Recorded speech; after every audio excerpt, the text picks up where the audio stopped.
Fea kau moni e peong sa ngoi e te tai sa ninga. Mongi le nei au. O so se fa moe kau langi e fa mua le kua. Ai ese lo kau muri mai kua. Le lama o ka ko muri mawinga e le kau ngu se kau ngu le le. Na lo fa kai le fa malu siau. Fa kai foi fa manga. O le fa moe ngai o official le fa le meli i sa le longa ngai. O le rua i kai milea wa fa si ai. Pa fa kuinga ai se official lo ia. I longa ku langa o keni.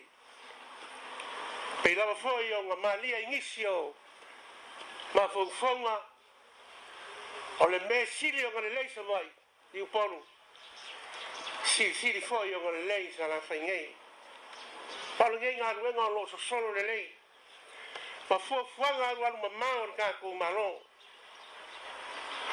e ui lava o leo malo kausi ni kako malo ai le ma fai o nga kao fia pe ngo ki ai ngā ruenga wauma ngā whakao ko le fionga e ka mai kimpania. Le fionga e le sau whapiko, le fionga e a fia mena au mi tāwha. E whapia foi, le mamalu maurunga o le kāpeneta. E le koe pō, e loko sila fia e kulanga o iai. Le ala lea, e lea vea kulanga ia. E ngoa ki ai ngā ruenga wauma ngā fuafua. Ma le kākum ka ngā ruenga. O mori foi fa ke kele. La fionga ile. Mai kai minskau fa snonga. Por kofi foi ro ko malo. Inga wa ku lai mai ave ma minskau fa meli. Pa so ka inga. Sai ai lava polenga. Inga ngai le kau ma le au fa moe pe ngai ai le kau ngai. Mai mori foi fa kai e wi foi sa ke se kai mi. E o kala ngoa ma fikungai.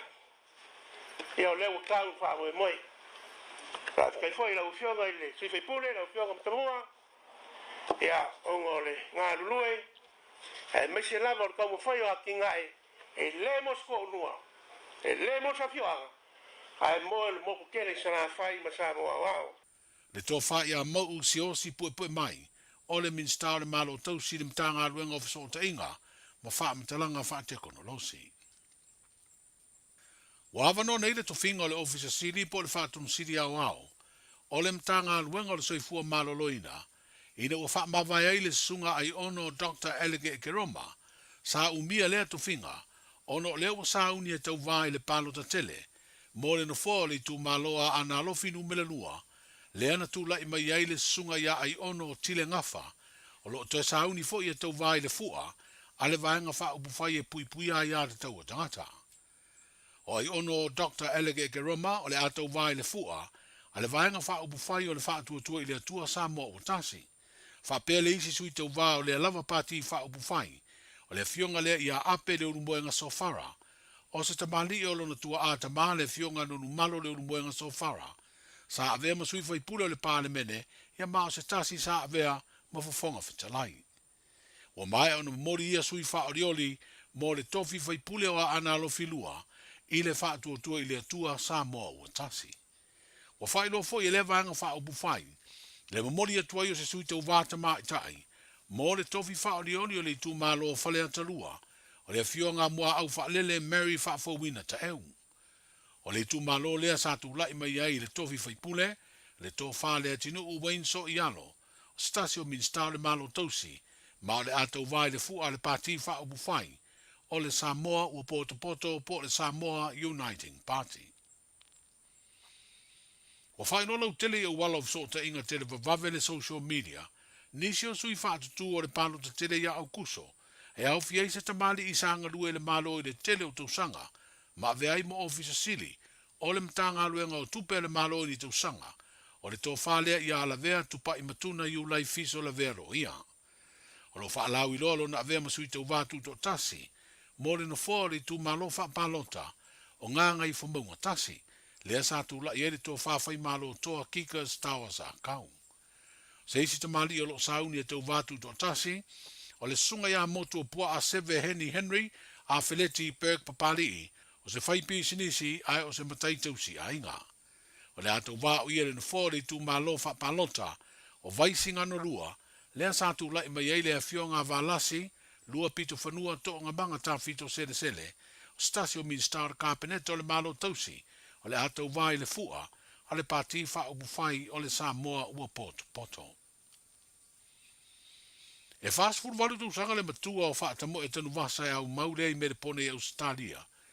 Ua i oe le soli tu la fono, o lona wha uru fale mai ro tātu o tunu o nā koti, o le la au wha saino o le maruana, le ena maua o whawhau ina na ato le titi na fusi lo na surunga titi. Wha lia le wha i unga tu stusia le wha masinonga mawalunga, e tu sai o tola ulaunga leo leo na tau nuu leo o molia, i le malai wale le whaleolo, i le aso luas fuktasi o Februari le wha moe moe, e a wai se mata au putau wha masinonga alo na ainga. Pei taina ua maua o ia wha uru fale mai nā koti sa nofo tau fia i loe le vai ngā leo leo, mō po e se furu. O lona i o ino le soli tū la fono na fina wailo i a leo leo, e te tau na whaia se wha asalanga wha fale pui pui e se furu rua masina. Pei tai o le sila le wha amsinonga, e i titi nā koti na maua i a wha tamoe, na le o tesi ma le valu kalama, le mamafa leo le maruana ma sa nofo tau fia foi, mō le se furu po, ma ua tāla whea ngai ai se wha asalanga, e leo le fale pui pui. E se lau i tū lau mga rue fuai mōre le leo tangata lau tele, ma le tasi le awhi tā lana te totongi o le tau leo le whaamsinonga. O whawhite iei le whaamsino, le fionga li a taua le Sir Darrell Clark, i le ngā luenga leo leo ma le ofisi o le tute, o lo leo ina tua oi o le tātu o tunu o le ngāte le malai valele, a o wafu whaavao malo. Leo o mōri mawina le tūtū a ai e māta i tū, tangata malanga lo uru fale mai le atunu, ma au mai ei mana koti po o fuala au whaasaina. O le whaasalanga ua whaia mō whaatamo e tanu wasa, wa ai e whato a ave i eiro na tūsi folau, ma tu ora tātu o tunu, pe a mai aturi le selawi tū la whai ngā ruenga fua, ma totongi le tasi le awheta la. Tala amatai o le nei vai o sa fau, sei fua. Radio Samoa. Taslima i watolu amo.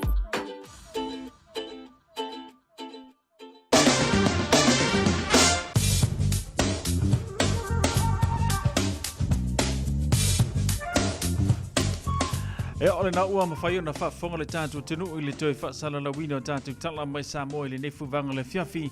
Sau ni ama whangana atu le tau wha au tanga vai a tipi au tanga vai o le sui o le Radio Samoa. O lo ngā lue matu whaatasia tātou tala wala wa whaafonga mai a le tātou tenu. Ea i le aso ngafua se ia pa iona aso whareile o vai aso te tasi ia malongo po ia li ia i le tātou tenu i mea lo tutupu. I lau whanua ia i le wha muli mai o le tātou. Makau kia le alu le kau wha walea i le mele wo ia iso le a. Ea le ua mōli e nisi o le awali i a. E le maku kua kangaka. O le mele wo ia i tātou makua i sifi o kau wha walea. E o le mele mō le whainga nuenga. A. Whai tete ia i tātou ia malanga atu e tunu nei. A.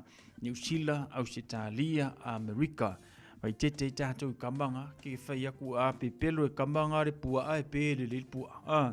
Ia le wo ai mea fo i e keringa whai e isi atunu, ia la fo whai li tātou atunu, mo mori scam. Ia whai tete i lan tātou, le ngata lai Samoa, ai wha pe na fo i nei le nei atunu tātou te iai.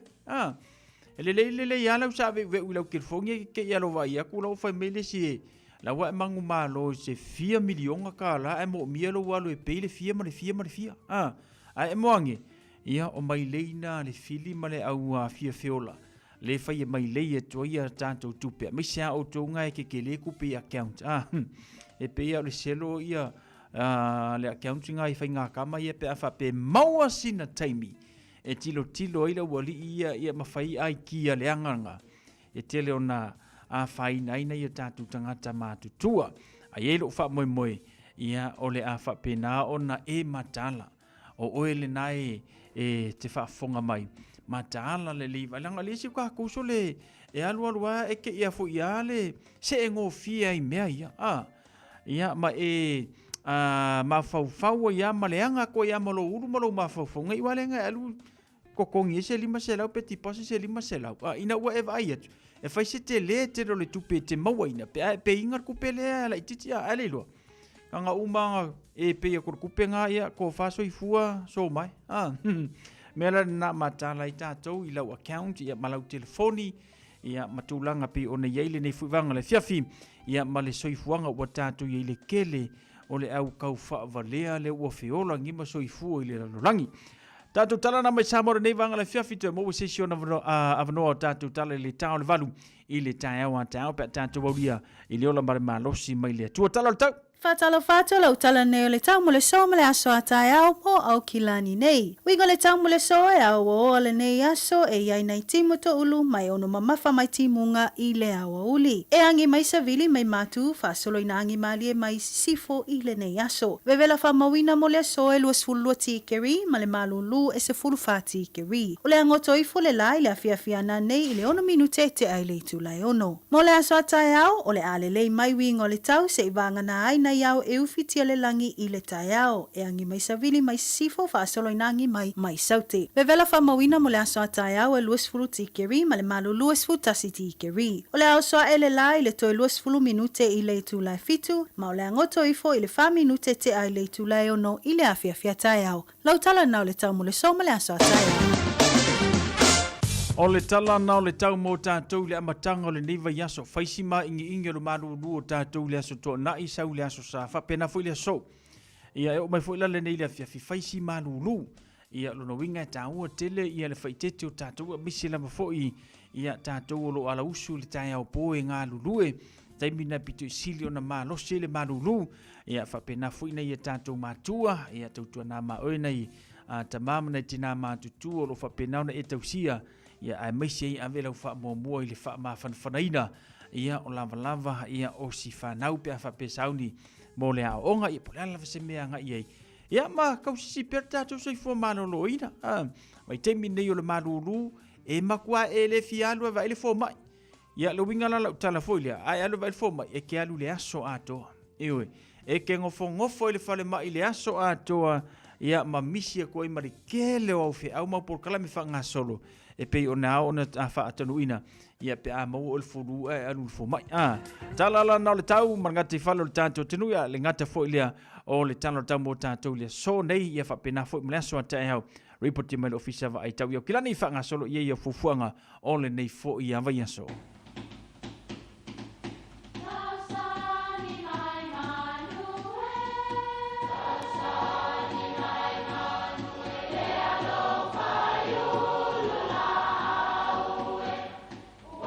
E o whanga manu I ululu o la au, awa e whawhanga I funga o la au. A o le tangata, e whawhanga I upu matala. O le mawhileo o alanga upu mamuanga ngana Samoa maona whaapongai, e a fua I lona sio mianga. O lona lea sao I le whaatufunganga o le iloa whaale aso, mai le tautua se ia o ina pule. O alanga upu mamuanga ngana, ua lanto mamanuina le tō whamanino a Samoa, mana tua foi, e tāo fitau muli le atunu. Aua e te vaai tua lafo. O le upule nei e maua mai inisi o anga whaafale upon. E manatu nisi o anga ia whaamata pea tu la fale. A tufani lafo tonga, e masani e le tau whaailonga ina po o ai e lafo ia I lea ie malea ie. Na o le tau mai lava o le suafa o le tula fale po o le matai, ia mafua atu e le au fuatonga, lo na lafo. E masani o na mai tau e tula fale mai uma o lo o le fale, po o le malai foi, I tu a inga ie e lo ave I le tula fale ma le tula fale. E iai la le au ula foi lea e avantu le lafo, pe e fai si patua vea tele. Ia, po le tua inga I e tonga foi lea, turi whaale lave na whaana tinati o na teu. Ia, o na ua vave mai le whaale lave. I e fo ia e whai o le mātua tua, toe malo e pei se whalalili le to singa o le lau ie. Ai a tā I oe pei e sasa oe I se fusipa. O le lafo la ua ta tia I o luma. Ai ua e le tilo I ai ona o le leanga. Ai ua ave lava lawa ai I lafo o isi tu la fale.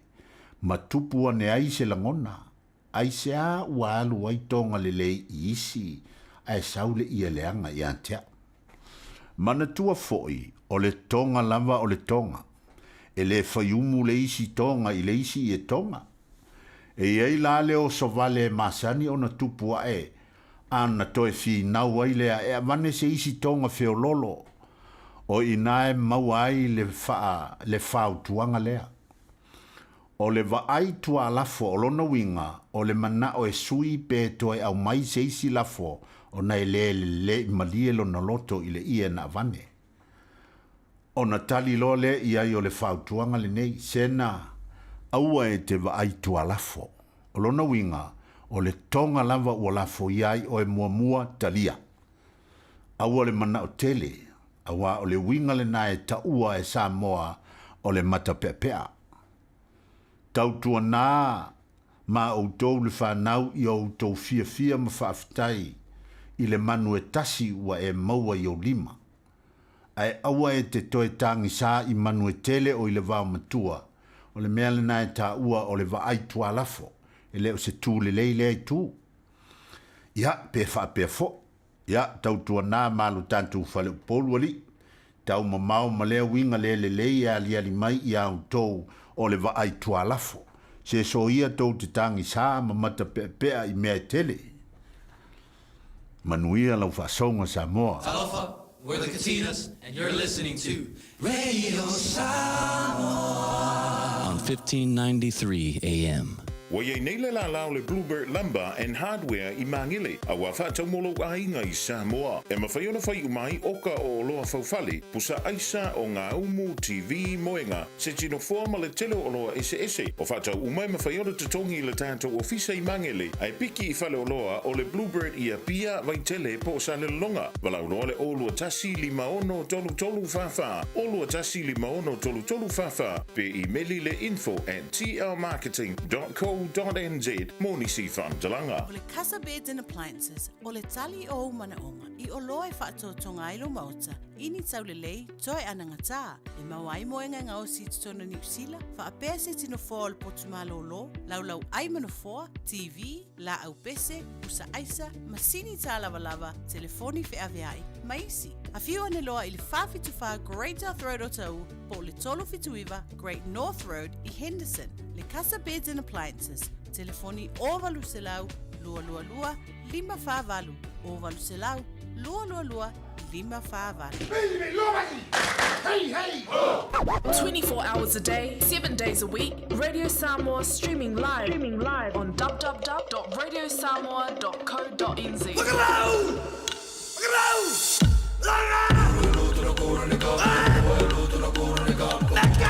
Lewa tu lai mai le tātou teimi le wati luas furuma le 2 minute wa tele tu lai fitu. Mau wha Samoa moni mai se uso ya asiava Antonio Tuipea. Ea male tu wha ta si o le tātou porkalame le nai le nia whiawhia ualau wha fonga tāpua iwe. Ia ngata lumanao ile nā a la langa wa e maua pe whala lili i pe a pe wako o ngai pupu iwe pa wan melo whafkai le ainga whafkai ko ainga whai e masasai whai e ma pupu. Anga wak na lava ingano mga. Mea fo iso le esere anga nua tātou. Mo ualu leo te o le pālangi. Ke ai o ye to tele i o tangata na i le mali. Inga ngako ka ngaka i o mali wako wakula ko mea rofa mako eo. Ai le umiala. Anga ngula tātou. E makau kia peaka ngofa maka koe mawhauwhau i mo meo le tinga ina. Ai ono le tūlanga wa maa sani ei lava le tātou o tenu mai lava fo i ana mua. E o mai lea so. Patata inga la whapeo se a inga le o whaile maliu. Le ngata o lai whanau noa le a inga ua misia le mafutanga ma le pele i loto manganga. O le teimi fo ile na o lai pisi le a inga e tau mawhaina ia maua le au le tupe au le au ngō mea uma. Wha le tonu le se leni. O le a wha le tonu le maliu. Ai, i so se a inga Samoa, le ai ma se a inga Samoa e mana o i wha le tonu se maliu. Kako kalango le maliu. Wha le tonu se maliu o se latu a inga. Ka ko vai la iai. Ele ngata lai na pisi le ainga te pena le maliu. Pisi su ele tupe. E fai ele maliu. Pisi su ele tupe. E fai e me ai le maliu. Ai au haku la ka ku kanga ka koe fate te ingo sisi. E koe kiki koe whafoi uma me ele inga mea na watu matangata. Ia e foi tangata e atu male nganga moni o le fai mea alofa i le inga o lo wha nonoa. E a koe ele manga nga o koe mai mangi mea. Ai o le whinga tai o le anga nu o le tātua tinu. E fai foi o le na. O le nei. E mana na o wha ale ainga e teu le lei. Ina ia awane i le mele o le tau valea. Wale mea mongi aia. E whaale kongu not kali mele ainga se maliu i kou si le ngara kusole. E kou kele i o kou ka avalen kou ma ala wa makanga whaile ori. Le ai ma se kulanga rufa foile le si ainga o lae wha noa noa ono o le maliu o se tangata o le latu ainga. E ei whaare kangaka e avele si. Ala fo e ngau e koe maua ma se mea. Ole se ngala le na. Ole tātua anganu. Ia ma tu maanga wha papalangi. E pole lava la le whainga tau le anganu o tātou. E kau ma whai a tātou e whai le anga o le anganu o le tātou tinu. Ua masani ai tātou. Ia e kusa lava foi pere ingi me whaile maliu. Ai apu ngongou le au sa mo e whaile maliu. E makau kia. Makau kia. Tā pera pendanga ma sau ni uninga ai nga eui. Ia ono le tū maleanga le tātou tinu. E whapenga. E se mai ai maliua papalangi ala ko. Ai anga whapela e maua le li ka kur whainga maliu le whaile palangi. Ato no te le se wha mama avenga mo tātou. Au ilia. E le ma whainga kua langa o le anga nu o masani e tātou. Nos furona me ruta o tel fitu.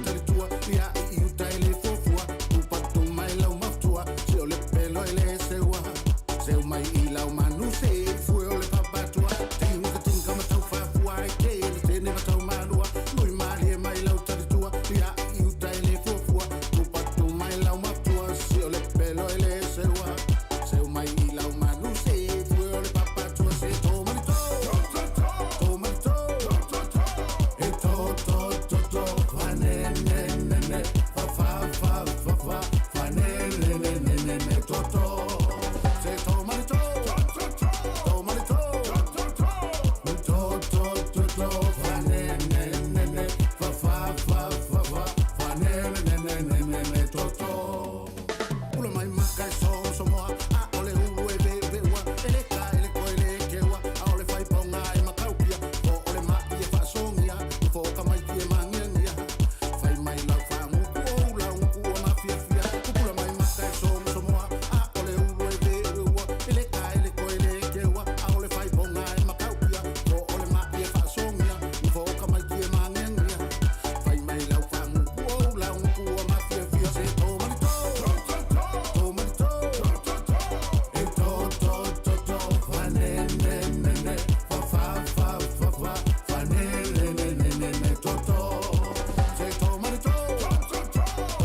Fafifianga le nama ya tuna vai lua nei fwanga la fiafi male tautua le Radio Samoa se furulima iwa tolu amo.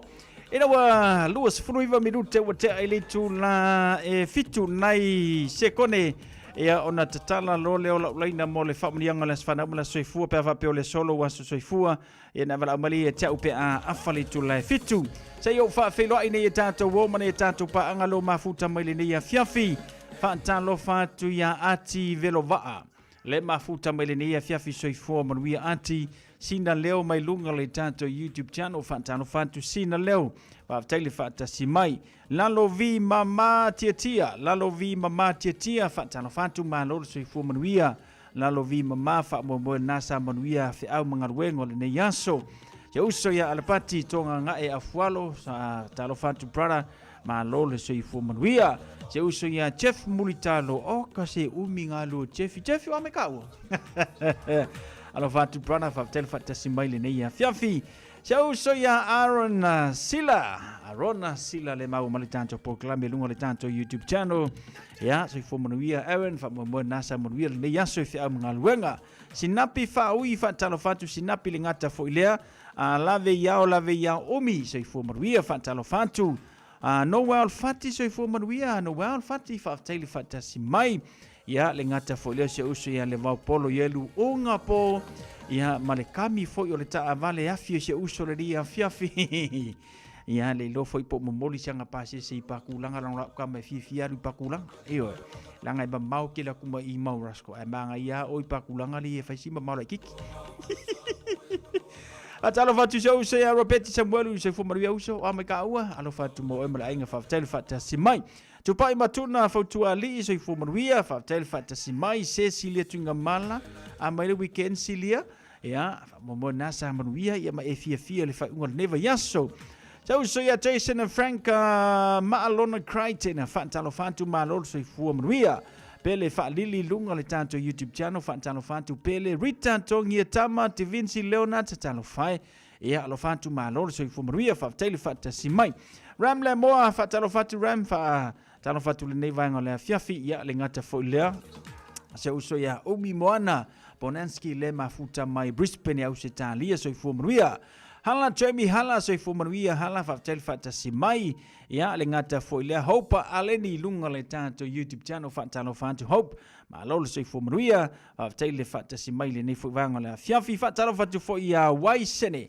ma lolo so fu maria fa tele fa simai ile ne fo ya fiafi male tanto proclame wa afarfitu temi masani o familianga les fa naumla so fu pe fa pe le solo wa so fa naumlo wa so fu ya na vala mali ya tau le tolu fitu tasilima iwa tolu ya le tato laina le wa no mo oile ni ya fiafi le ngata fo lea fai fo na fa nga mai le tato Facebook page ma le tato YouTube channel ya e maua le le fa mriango le so fa na le so soifua ile nei fo vanga ole a fiafi tato email ole on air at radiosamoa.co.nz te maua le fa mrianga o le tato wa so fanau ile nei fo ia fiafi fatalo fatu ya esta scout na maro se fumaria esta ya lo fatu mo e mala inga fanga tavita so i fumaria ma lo la fata si mai le tato tautua tato familianga las fanau mala so fu lo wa tala tu le tato le na mo e tolu fitu tasilima iva tolu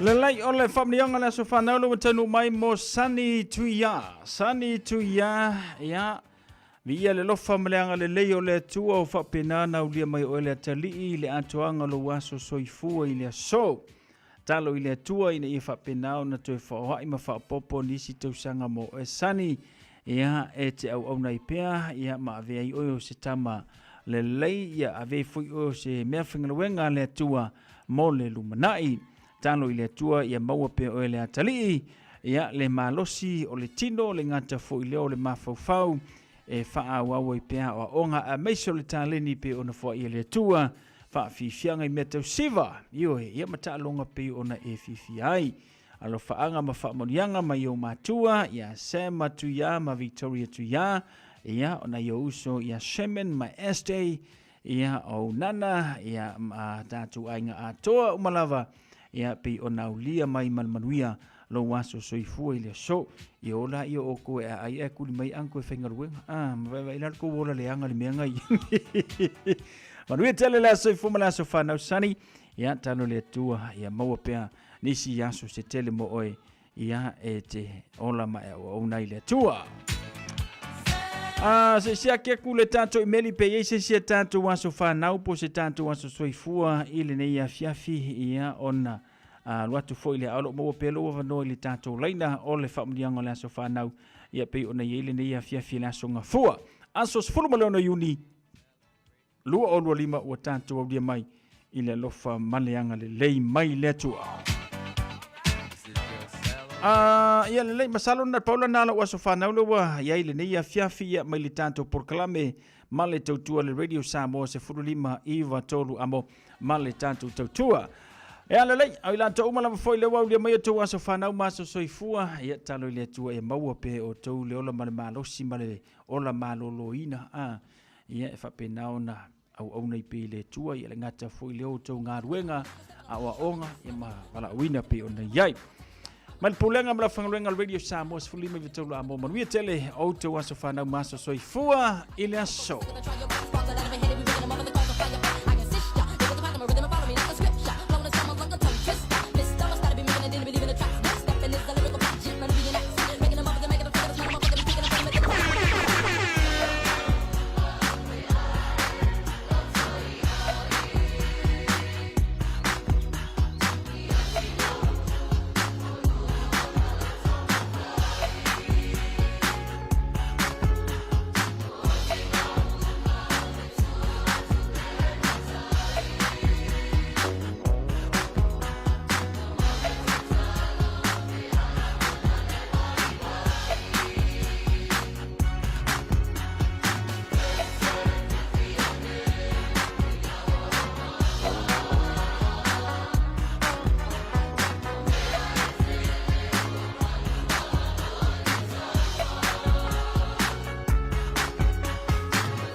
mai fa fianga so fi floi mo tanto le ne foi vanga le fiafi mele kolisia vai maunga college ya le ngata foi le sunga ya vania toloa. Sa o sole. Sauria pele fa lili le ko waku le fa monianga le saurungo le tanto YouTube channel maya pele fa lili. Wishing my dearest niece Ate in Brisbane happy as a 26th birthday today. Lord bless you and many happy returns. We all love and miss you heaps and love always from us at New Zealand, especially Nana a Kenese Fa'alili. But we tell you, Lord, was Fulumoleono to Sanga, ile nei fuwanga le fiafi, ia a Kenese, ia male atuanga lo waso soifua, alo faanga na maya pele Fa'alili mo oe, ia male tau ainga atoa umalava, pe ona maua maile tato por klame, Male tau tuala Radio Samoa se furu lima iwa tauru ambo. Famunianga malo faanga maya pele fa'alili mo oe. Ile nei fuia fiafi. Ramle moa fatalo fatu Rita Tongia Tama Cecilia Tringamala Jeff ma Muritalo. Ya lingata folesha uso ya Umi Moana Ponenski le maumalitanto por Kalame. Fatalo fatu ya Hopa Aleni Lunga le tanto YouTube channel te Vinci Leonard. Awai sene manotso ifumaruia. Edha Scouten Marosi Fumanuia esta Foanga Tavita Lingata Fole Felila Malia Paula le Maumalitanto por Clabe Mona Papa Ofo Fumanuia Faftele Fata Simba Sole Woi Alofaku Siaka Ngua Mona Eoi Alofaku Mo to Menali Tanto Nu Safata Ele nei foi ya fiafi yo kamiki ole tanifa Noela ai ono lo tem so i fumanuia fa tele fa tasi mai melepone au se talia le ngata foi le vaoliko yese tu solo manor so i fumanuia vaoliko Coletta Brown manor so i fumanuia ya le ngata foi le pele fa lili fa talo fa tu se uso ya chau fai lua ta men alu li ka mai kiki le fkwaka koiva ai akui alo fa tu uso mam tel va tasi mai ioi ia fa kasi pele li lo langi mo ocho ana matu jo va tel va tasi mai mele ula mai mele pone au setalia ya lingata fo ile Mariana ile samai tokoroa manor se fo Maria Mariana tele fa tasi mai le nei fo vanga la fiafi ya mela toba ma o malitato por kalame malito Radio Samoa se furulima iva tolu amo. Ina o tas fulima minuto na talo le valu fata simale sunga le fa'afenga inga mole tanto por klabe. Tutu lo penga ile la loto pasta poni for the tea. Fatalo fatu ia tasativa so i fumaruia tas mai camper ya usitalia Coletta Brown malo se fumaruia. Ciao failua.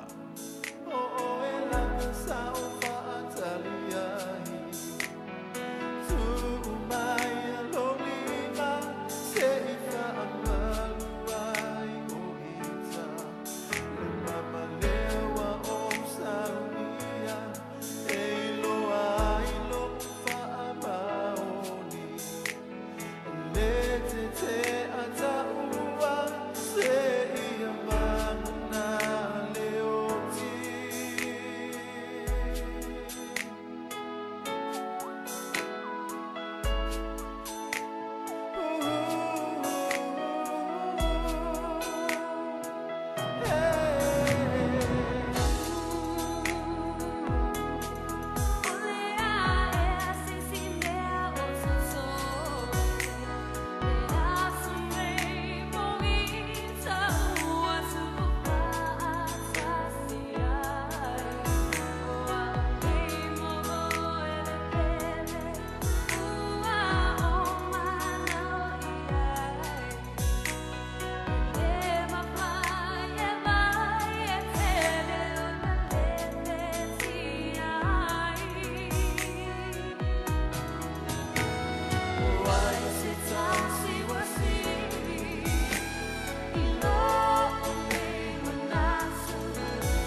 o fa Samoa.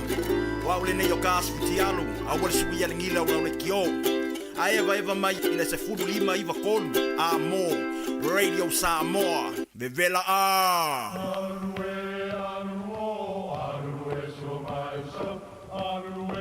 O Samoa o le atunu ua mai au na tofi. O le la au ua mai au ngā tātulanga e le to e tau au whangaina. O le vai fo i ua malili ua mai au na saiki. A o lau polo kalame o le vau filifili. Ua na o se toi wha manatu. Ua na o se toi whangu i au anga nuu Samoa. Mau upu ta oto, mau upu tu. E ala lea i ala ngā upu ma muanga ngana ma le vau ngana. A wane i emisia le tātou polo kalame. Iafi o aso lua ta itasi le itu la e valu i lunga o le Radio Samoa. Ia manu ia tele, lau mai moanga ma lau whaasaunga Samoa. Wana o le whetu moana a onga amata po le Moana Stars ECE le a onga Samoa i Manrewa. Toa tusi, lua tasi tolu, Weymouth Road, i tua ane o le ekalesia e whakasai Weymouth. Mātou te tautua ma le wha maoni mo le whanau. A wale wha tāu waina o le ngana Samoa, a nganuu, wha asino manga, ai mai se leo na wha kerisiano o alo ma whanau o le atunu. E tolu sifulu i tū la e le aise tutongi. Mo le whanau e tolu tausanga manunga atu. Lua sifulu i tū la e le aise tutongi. Mo le whanau e tolu tausanga a ngai lalo. E ta pena le whetu moana le tio le tai au. Wha pēle tio le awa uli. Nappies ma wipes e ma wafua. Wha tai mai loa mo se avanoa o lo walo. I le olu tasi tolu lima, fitu valu i fitu. Olu tasi tolu lima, fitu valu i fitu.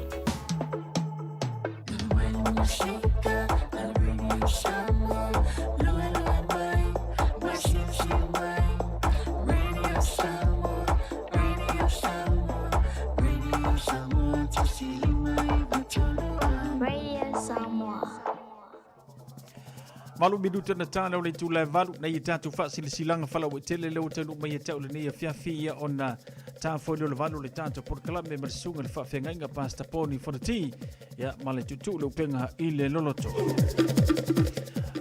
Tātou whaasilasilanga vau filifili ma le tusi o le songa. Awane ngalo saulo minga o le tusi o le songa whaatasi ai ma le lolo minga o le vau filifili. E mawai whaanu upenga o Samoa i sisifo tutuila ma manua. O nisi o tāla tu o Samoa o ngā upu, o le matawhai o i le matai le whaingo whaalave pe o whaapoiponga, ma liu le o susingo a inga, whesila whainga o paolo, si i whaaloalo whalanginga o le kalesia, ma le tele o le ngangana whaaloalo, e fitu se fulu tā lalo na tau. Na le ofisa lava le Radio Samoa i le tolu pāntolu ono Hopewell Avenue i Manukau, e mawai, mo nisi whaamatalanga wala au le lua no lua ta silima i watolu, lua no lua ta silima i watolu pe tanga iane i le shop Radio Samoa doko danan se te whaima yesau oka o a tātou tusi lena. I tū mā lo whaleata wha, mo e umai langolango a inga whas malo tātou sui whai pule le tō whai ngō matua, a le vena, a le fia maua sau fina ngalo, ai tātou wha asoa i le a fia fio aso whareile nei, i le hola le e whaka sa i Manrewa. Lima se furu mare tasi Jellicoe Row i Manrewa lava a fiu aile toia ina. Vermen Aulan Talia tapa leao. Aso whareile nei lua sifuro yuni. Lua o lua lima i le tau leono i le a fiafi. Mai tātou wha soa sainia o e uma langolango ina a inga fas ma le suifai pule ale vena ale. Malauli o lua tasi o valulua valu lima fitu wha. O lua tasi o valulua, valu tasi lima fitufa, ili ava male whaaloalo. Sulia te vanga, leo mawhale loa. O se tasi e fuai tau ma sania lea tunuu, o le tangata malona tupuanga, o le tangata foi malona whaasinomanga, o le nei whaasile silanga e whaata tau tonu lava ia ilatou na tutupu ma soifua mai a te vanga leo mawhale loa. O lalo malava, ma sa fua i savai, ia po fua i savai. O lea ua e se manatu inisio tino i mātutua o le tātu ainga iau te ronei, pe le i ala ngā tatau ea o na wha maupopo le tātu ainga, o na ua tupu maola le ainga. O lea e talo atu ai le paia ma malu o whale tama uma, o le a whaia le tātu whelua inga le aso whareile nei, aso luas fulua yuni, aso malolo, o le matariki, le tula se fulu ma le tasi le tai au whaia le hola le Singapore se meto tisi o tara mana tua mai lau taitai a wā se wha marustino mō le na aso ma le whaalalo tele lava se inia le tō wha tinifu tō filau fili ala i moana whareti ma waa e lua te vanga le tātou wha sila silanga lena. I tū malo si umu o te leto e tū lata lata i le lave lave o le vao sao Samoa. Mai le mata whanua o saua se ia pa ia le la ngoto le ala taua. A o pa ia fo i Samoa wha pēr le tala le lei o le a whata lei maunga o au. Wha pitoa le nei wala au mo alo ma whanau o paolo fo i mangafa e malu waile nei nu o si umu i niu sila nei. Pei ona tasi le tō wha ma le uta. Ona o le wha moe moe na talo sanga mai eile ka le sia katoliko si umu. Mo sina fesoa soani le hola le aulotu. O loo iaisi ai tā lafu o totoe fia wha mamaina. Ua io ina ai e le fono. O le aso se fulma le fitu o mei. Lua o lua lima. O le a whai ai le tātou po siva i le aso tua nai. Whai ua iuni lua se fulma le valua iuni. Lua o lua lima. Ai o le a toe tala noa e wha mautu mea uma. I le aso lua se fulma le taso iuni lua o lua lima. I le lawa tu uu tu la pou le tu la tolu i le a fiafi. O le toe tā lava e maua le le iai ia tulou. O le toe tā lava e maua le le iai ia tulou. Wha moe moe o le a tātou whelua i le nāso. Tu atusi o le fonos fuluma le lima Emery Avenue i Mangele. Wha whetai tele lava. Sai nia e tu whaiono tu pula lafi tu la. Tu whaiono Samuelu tānu vasa. Pua tolo pele nato tu whaiono. Asuao sio whalongo tu uu tala epa. Tu la pou olo. Mole tu malo numera. Wha so tai maile o lua fitu. Lua onoiva. Fitu wha luono. O lua fitu, lua onoiva, fitu wha luono mo nisi wha matalanga taua. Ainga sasa wa inaya pese whea manaya. E wha sila atu ma le wha loalo. I suli umo le ainga sasa wa inaya pese whea manaya le lua. Ainga whealo whani satu i atua sa vai mo suli uma. O loo a mau i so se tafa wau te ronei. O le tātou whodotanga o le a whaia i le aso toa na i nei lua sumaretasi ma sine ono lua ono lima. E le no whanga Mount Albert sa Seniors Hall, tolu pi Wairere Ave i Mount Albert. O le teimi o le tau le tolu ma ai le a fiafi. E le leilo awai mai tātou whodotanga. E te sila fia i fuafuanga o lo talanoina. Wha mo moi le lofa o le atua tātou whilo i ai le naso a tau whaina. Whaftai o le tetei whono. Ma le laulau o lo sainia le tātou wha sila silanga le na. Ile nei fui vaenga ole a fiafi.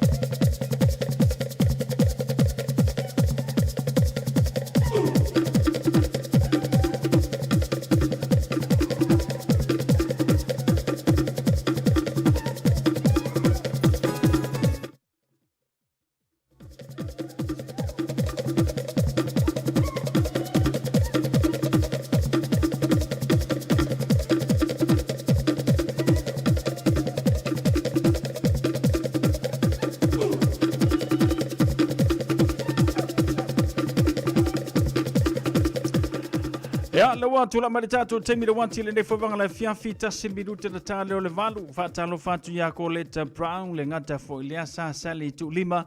Le maua mai le tato por kalame malot so ifu manuia. Amelia Mikaele malo le ngalue le niyaso. Tepa Thomas so ifu manuia le ngata fo leia. Fatalo fatu ya soloi so afaneru. Le mafuta mai I o tahu. Saoa. Alo fatu a soloi so fa faisi vevelo o koua. Foi mono anta noa tavita so ifu manuia. Kuini sa vilio ilunga le tanto YouTube channel. Ya malito tele ona ia tanto wo mana ipaanga. Pe ona maua mali tanto por kalame ile nei foi vanga le fiafi yo mana tule wa talavalu. Si mai el fa fonga e se fa poponga le tanto por kalame. Ya ole tutu le upenga ile le loto male sunga le fa fenga nga pasta poni fonoti. Ya pe ona masani foi le tutu ia fiafi o songa fu va ia so titasi. ia mole awina ia male fulfulaina ia male whamanatu mo tātou le fionga pa ia le tua pi o nei ai fiafio so lua songa fua vai aso te tasi lua tapu Bradford whatalo fatu ma Las Vegas ia lo fatu mo oto ile nei a fiafio si mai il whafonga sa paponga le tātou por kalama tutu le upenga ile loloto.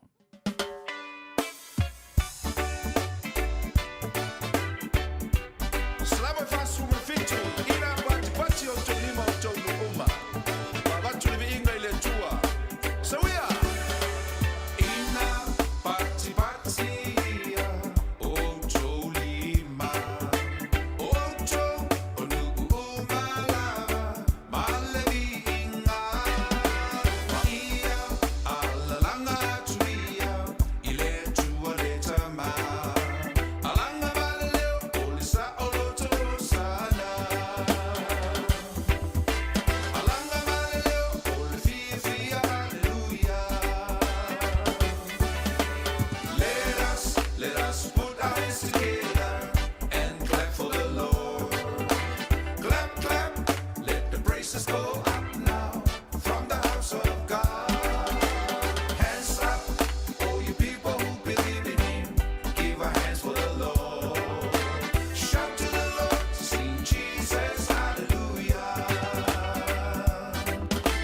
Clap, clap, sing Jesus, hallelujah. Besse for, besse mai, besse, il besse for, e via le tama, le asso for le lotto e fa mamma, ussu, ilo leo male chitarra, alanga male leo, ole sa oloto sana,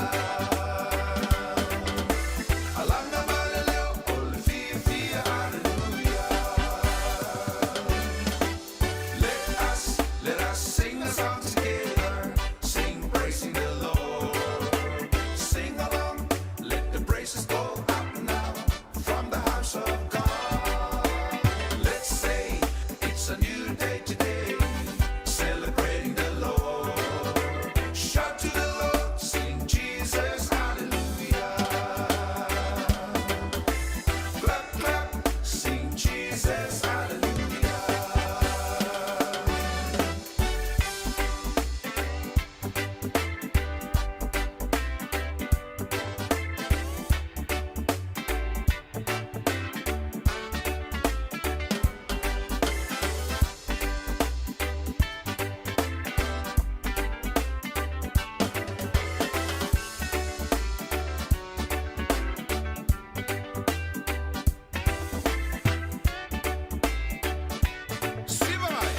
Siva falenanga, siva mai, siva falenanga, e tau sa afia, siva ai tau la iatu, o to ilunga, ta fa afia fia, ina le tua, alanga valeo, ole sa oloto sana. Mātou te whamanua atu ia te oelo mātou tua. Alo o fio mai le langi. Awa mawalunga lava le me te fio ai. Awa tumu le laulang nei lo mamalu ma lo matautia. Mātou te vivi atu ma watu ia te oelo whamanu. Whanene ina oelo mātou tua. Mai lava i le osoa o le lasi o lava ina ngoto le la. E usuina pea e o mātou ngutu o le vi inga. Mātou te whanene i nai o ele tua mea o wa e whaia mea matautia mo i mātou. Mātou whanitanga ina ia whapenao na watua ia te oele nganga whaftai. Whaftai a ilo o lofa ma lo le lei. Whaftai a ilo whamaoni a i mātou. Awa wa ele tule mo i lava le tua. Awa na mātou whela mai lava le tau sa e tausima leo leo. E pui lo mātou wola. A mātou whenga ia i mawhi au mtiuta mga luenga le nei aso. A le nei wa alanga ina le vi inga, o le alanga o le whaftai le nei fiafi. Mātou au lia mai malmanuia le nei taimi o le mātou Paul Klame. A wā mātou te tonu ana le sea no lava oe. Mātou te lea o lia mai le nei taimi. Mātou te whaafitai e tua i le tua i atoe, ona o mea lofa ese. O au whaamnianga mo i mātou. E le nei aso e maise o lau tau singa. O lau teita inga o mwhai e ona teita i mailo mātou ola le nei taimi. Vi ia lau fio. Vi ia lau swafa le atua e whaamabau. Mātou whaafitai ona o le whaoletanga e ala ia Jesu Kiriso. Whaafitai mea uma we whaia mo i mātou. E ala le tongi o leina o mātou ola. O mātou ngansala sa mātou ola ai le polonga i le langilang sala. Whaafitai. Awana le se no oe le iso mātou wha moe. O ia i se wha moe olo o mātou tau mawhainga ma le sawalinga wha le nganga o lo whai nei. Mātou te sauwhanga atua i le manui o le ola e wha babau. Ono le soifua o Jesu. Nei au mai mo i mātou. Whaafitai, iawi ia oe lo mātou tua. Le tua le tamā, le tua le alo, le tua le nganga pa ia. Iawi ia lava oe wha babau. O mātou mai i o luma le ne fiafi, mātou te wala watu. Se ia e lofa mai whatasi mai ai mātou le nei pō. A ma te ina loa nganga me umole a mātou whaia. E te ina oe me umama. Mātou whamomoe e te sosoni mai e te wheta laitu sa o lava i o mātou loto. Whaunga ina o mātou tangata e ala atua ila upu le atua. Whaunga ina i mātou au mea whainga luenga. A o e lava e te sao noa tu sao le nei pō.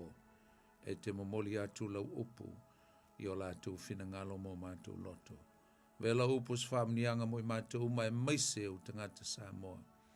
O le a mātou whalongolongo ma mafuta e le nei e fiafi ala le mātou pol kalame whale nganga. Iei ulawa fo i me uma le nei pō na watu i ato e le vi inga ma le whamanu ma le whanitanga. Ai fo i mai le whatau waa ia i mātou. O le tangata au na i atoe. Mātou wala au atu le nei e fiafi le atua. Ia vi ia lava lo swafa e whababau. Ono Jesu Kiriso o mātou te tālo atuai. Ameni.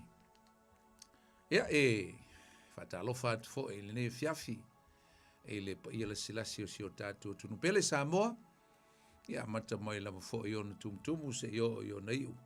E whatalo whatu ai. Ma le nganga fifia, ma le nganga whaaloalo. E le nei e fiafi lau whasausaunga Samoa. Ia, vi ia lava le tua, te tai mailo o tau soifua, ia meise foi o lo nei ola. Ia o tātou maua e foi nei mawhtanga mātango fie, tātou wheloa, ia i le manuia ma le mawhana whana o le tua.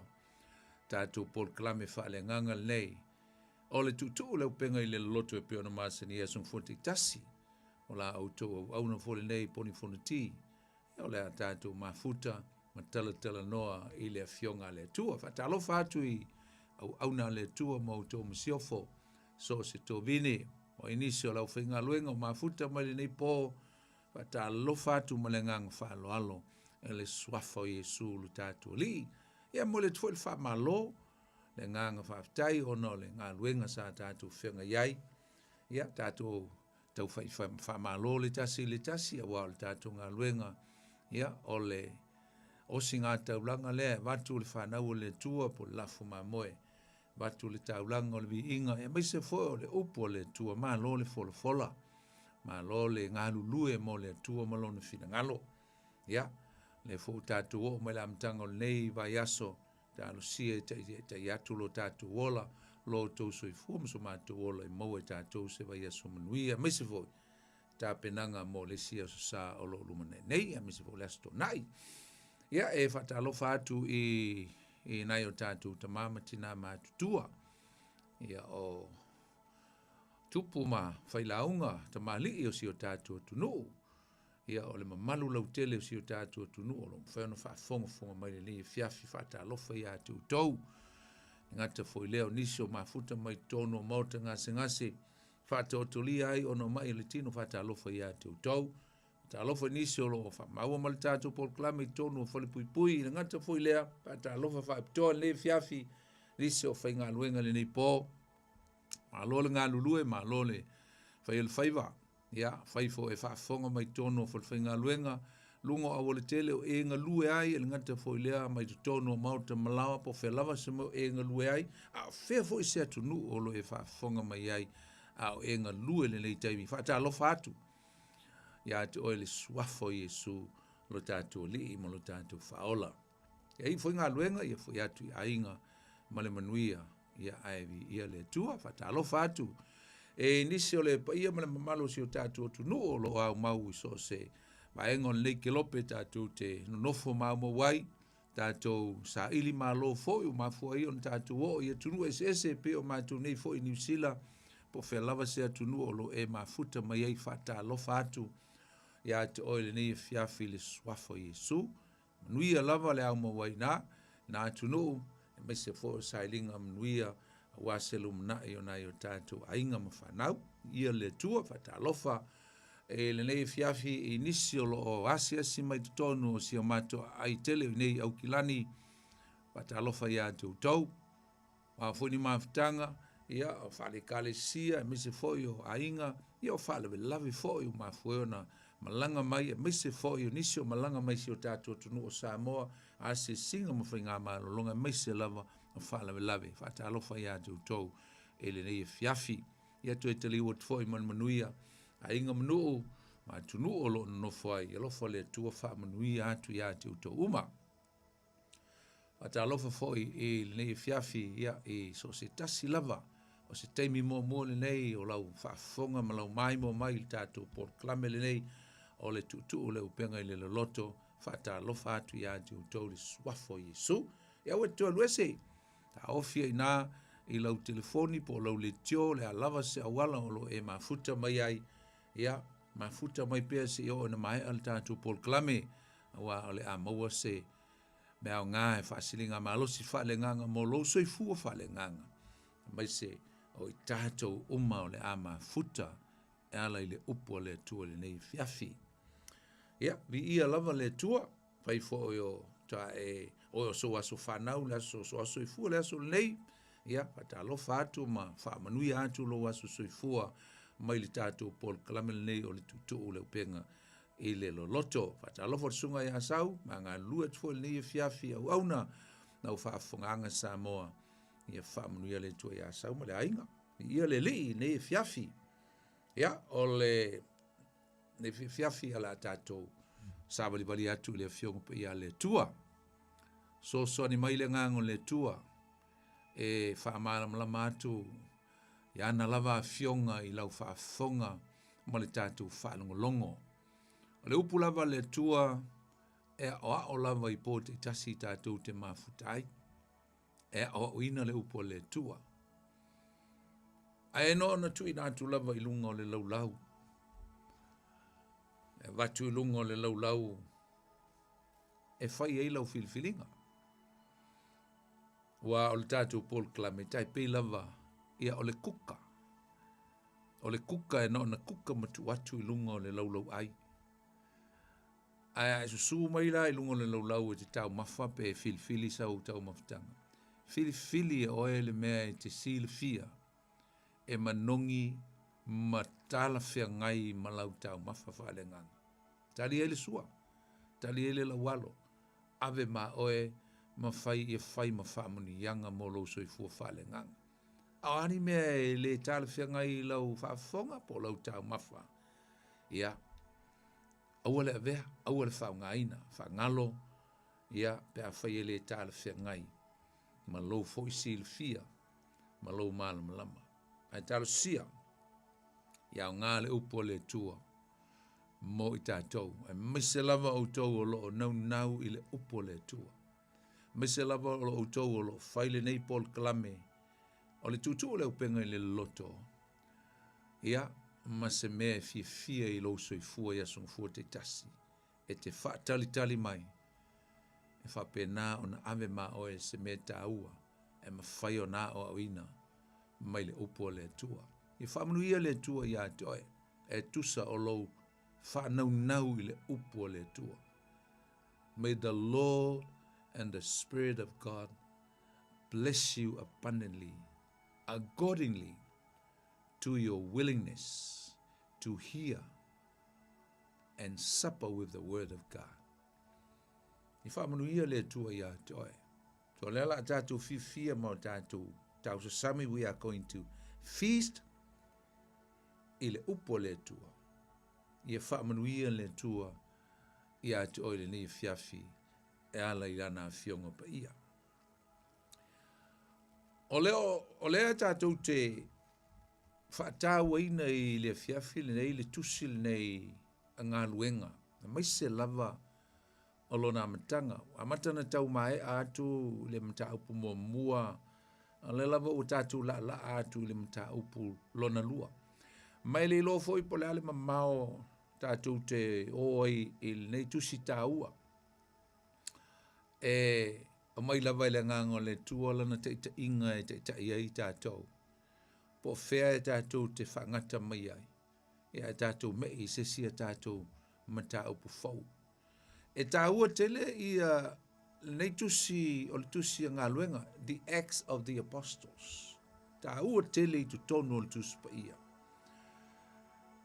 Awa ana whapea le aise tusi o le ngā luenga. O le alele lei. O le alele lei se feso ta inga mai i evangelia Yesu. Po evangelia le autusi tala o evangelia. O lo iai le loto iai na o onga Yesu. O le alele lei sona so tanga a ngai i mea tau o tusi. Epistles. Tus tu singa la o apostolo. O le ale malama le lei foi. Pena whaafefea o na iese veso ta inga mai le taimi o le Pentekoso. Po o le taimi foi ua toia fiua tua Iesu i le langi. Ma le aso le Pentekoso. E mai se foi o le o atu o so o Iesu e tala i atu le tala le lei alo lātou te tai i le lalolangi. O le ale aise malamalama.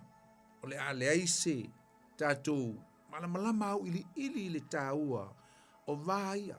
E mai se foi upu e lua za tātou whaatau waina o le asesione ma le tesisione. O le fioae ma le fioifo.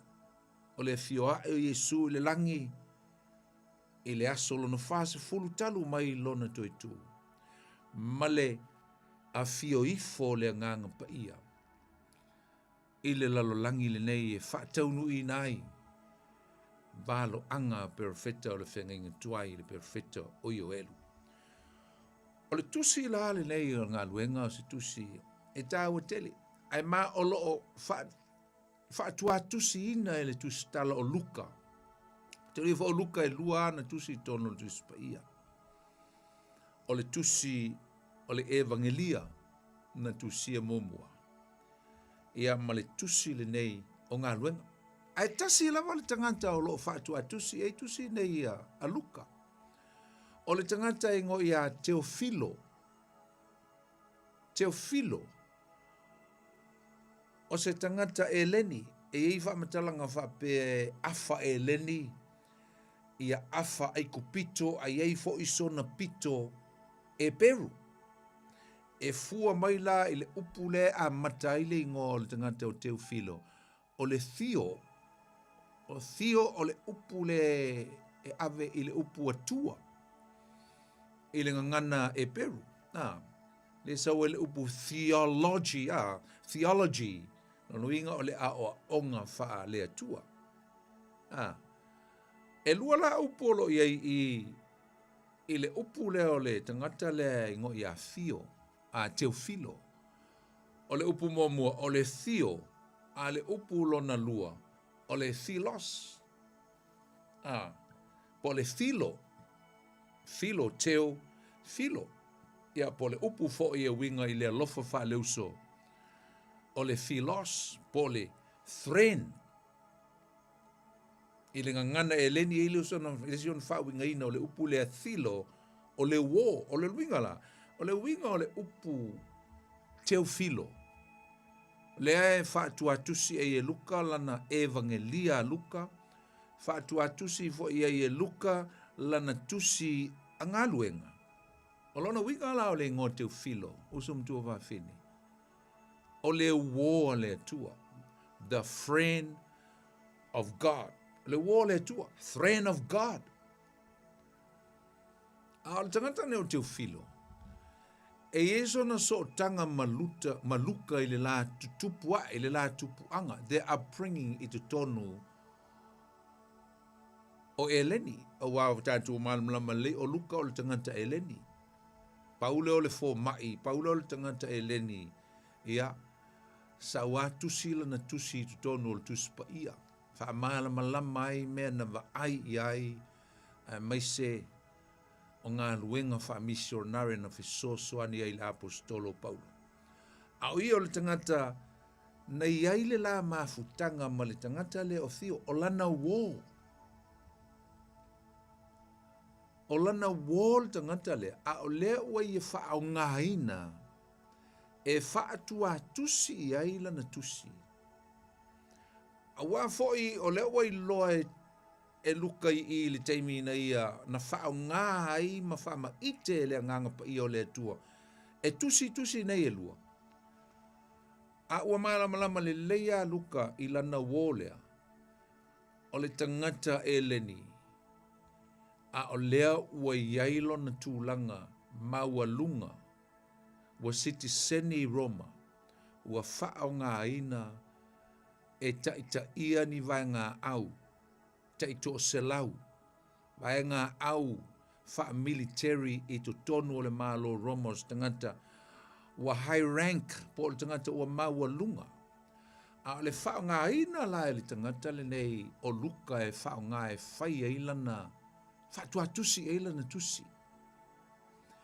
Tai pei o se wha tua tusi ina foi lele o se tusi. Dear friend, my dear friend. Or, po se whaapunga whapea, my friend in God, o la o wō i le tua. Ai ave la i lana wō lea, o lo i to tonu i Roma. Ai o se awala e whaatua tusi e ilana tusi i tangata uma lava o le lolangi. O lo ua whai le tua, ma lato wō, po ua whai fo'i Jesu Keriso, ma ana wō, ia po ua whai fo'i i tātou, ma wō a Jesu Keriso, the friends of Jesus. Ua le au so o uma ia na mafuta ma Jesu, to e fio Jesu, awa lava le lato mafutanga. E pe e sila ia Jesu o ni ana wō, ele ngata o na so'o. O tangata o muli ate ia. But more likely, Jesus is looking at these people, followers of him, also as his good friends. Ona wo. O le ai la luka, i so ulela ngona, e mai se foi o whaamaunga matustusinga nisi o skola ma manatu. Ele mafu anga na leo na whao ngai le tangata nei o luka le ngole teo filo. O se manatu o lae whaatu atusi i lana wo. A olona la ngona. O ana wo umalava i le atua. O le a whaitau i nei tusi. I o lātou la ngona. Ma i o lātou mālama lama le lei. I le tāhua tele. O le tala le lei ma le au. O le upu. O le tala le lei o le mālo le atua. I o lātou aveina ma i o lātou whaungaina.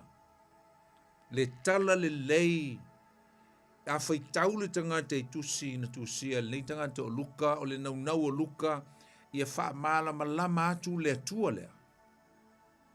Wha iloa atu ma wha malama lama atu le atua lea ua talitonu ma au auna iai.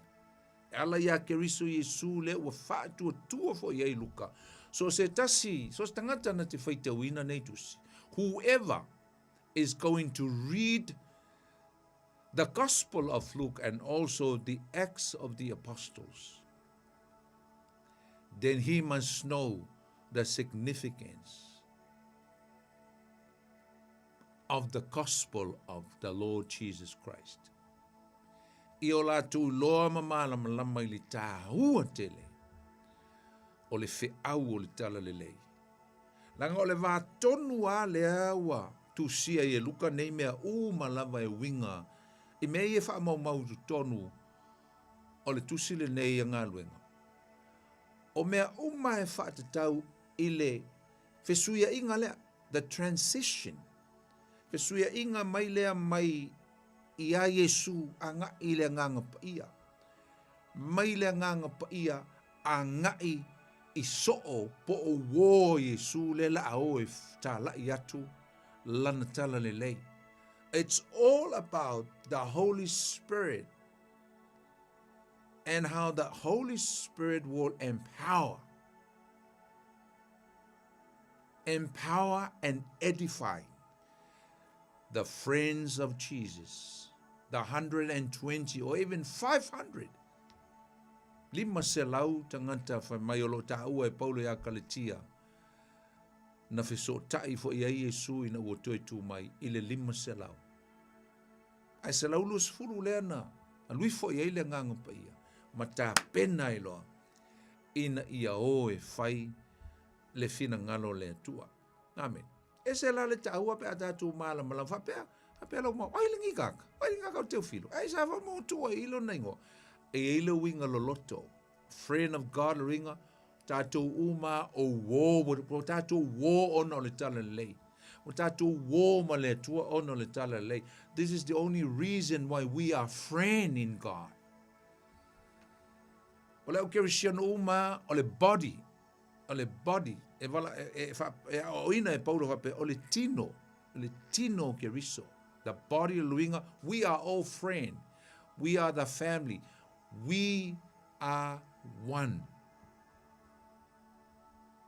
in Christ because of the gospel. O le tala le lei lea o le a ma le au apostol. O le tala le lei o le au mai whatasi. A united unity. Le aso na maua ile nganga paia o le aso o le unity. Te talo I aso se fulu na iloa ai lo latu loto ngā stasi. Because they are all friends. A mai la le tusile nei e ave I a Teofilo. A o le fui a mai a te oe uso mtu wafini. Le fui a mai a te aisa ina I o tā malama lama. Malama lama le tā ua upu I e lua o le a sesione ma le te sesione. Ma I o tā malama lama I le soso o atunga o le te sesione po le aluifo, the descending of the Holy Spirit. Wa fio mai le nganga pa ia. Whanau le kalesia Yesu Keriso le aso na sawe le nganga pa ia. Whatumuina ai wo Yesu le aso na sawe le nganga pa ia. Le mana e mamoli ali tala le leilea. Mamoli ali tala le leilea. So mea nana tusia e li tangata o luka le nei tusi mātango fie. A beautiful book. It's like a preach e pio se awala lau papa e so o mai ai evangelia e wha a ngai I tusi the epistles po epistolo o a onga ale awa apostolo. Ne ngata o Paulo a oisi fo I apostolo. Amen. Ma le tusi e whalinga. Ana le ai la le tusi le nei, oka. Tusi le tau sanga e, ale o le ono tolu, le ono fa, somewhere around 63, 64 AD. Na tusi ai a le tangata o luka le nei tusi mātango fie. Ma o le si au tu, usom tu a fino le tā ua le tusi nei. Pe e whai loa mai ei se talaanga, se history o le urua e kalesia. Ai whai loa mai e fo ia I tātou. Le wha taunu uina le ustai o le awa apostolo I le wha taunu uina o le mea tau o le whaia o le polo a inga silsili. The execution of what we call the greatest commission. The commission of Christ to us is to go. I o to wo atu. Mateo lusu malvalu, sun maliva, lus fulu. I o to wo atu e fai nu uma lava maso. Taua te le la tusi ne ngā luenga. A matanga o le ngā luenga a le nganga pa ia. Ia, wa al tangata e le tangata i ngoia Irenaeus. O ia o se skola e leni. Sa ia, whaia le aikia. E foilele ia o se tasi fo o tama. Se tasi o tama o le ulua e kalesia. One of the greatest father of the church in the beginning. E centuri mua ma le lua ma le tolu. I mean, lua ma le tolu. E le tangata leo Irenaeus. A o se tangata na ia maua ina le ingoa lea. Ngā luenga la o apostolo. Ina ua whaitau o ia. E le matau tia o tustusinga le tangata ne o luka. Na whaia i leo le tangata nei o Irenaeus. O se ingoa e whai ingoa i le matanga o fio le nei tusi. O ngā luenga la o apostolo. Ai e isi theologians e leni lava. Ia maisi fo i epikopo, maisi vaenga o le taimi o le ulua e kalesia. Sa lato challenging le ingoa le nei o le ngā luenga le o apostolo. Le ngai whai maisi toi ina. Ia e ui le lato fina, aina māloa le whai ingoa i o le tusil nei, i le ingoa le nei, matua i lo i tutonu o le a foi o le tuspaia. Ai whai mai lato, e te tau na whai ingoa, o le ngā luenga le nganga paia, the acts of the Holy Spirit. Ai sa, whai mai si whinaunga ia. E ui o la apostolo ngā lato whaial ngā luenga. Ai whai tau tusia ngā luenga, o le ngā luenga le nganga pa ia. E maa nei e fo le challenge, maa nei le lui tau na mai e nisio nei theologians o le tuspa ia. E ui lea, na manu maa loa le ingoa le tangata lea. Ai sa, ia, masalo na manatu whapea, e moni o le nganga, e sapri maa le ngā luenga le nganga ia, nganga pa ia. Ai o le whaataua ina o le ustai, mea le taua lea, whaataua ina o le ustai ma le loto te tele o le au apostolo. O so o Yesu, ai maisa le to sfurulua lea.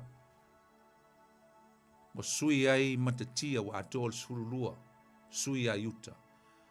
Ai le ngata foi lea, o le matau tia o ngā lesi apostolo no whaapopo mai ai.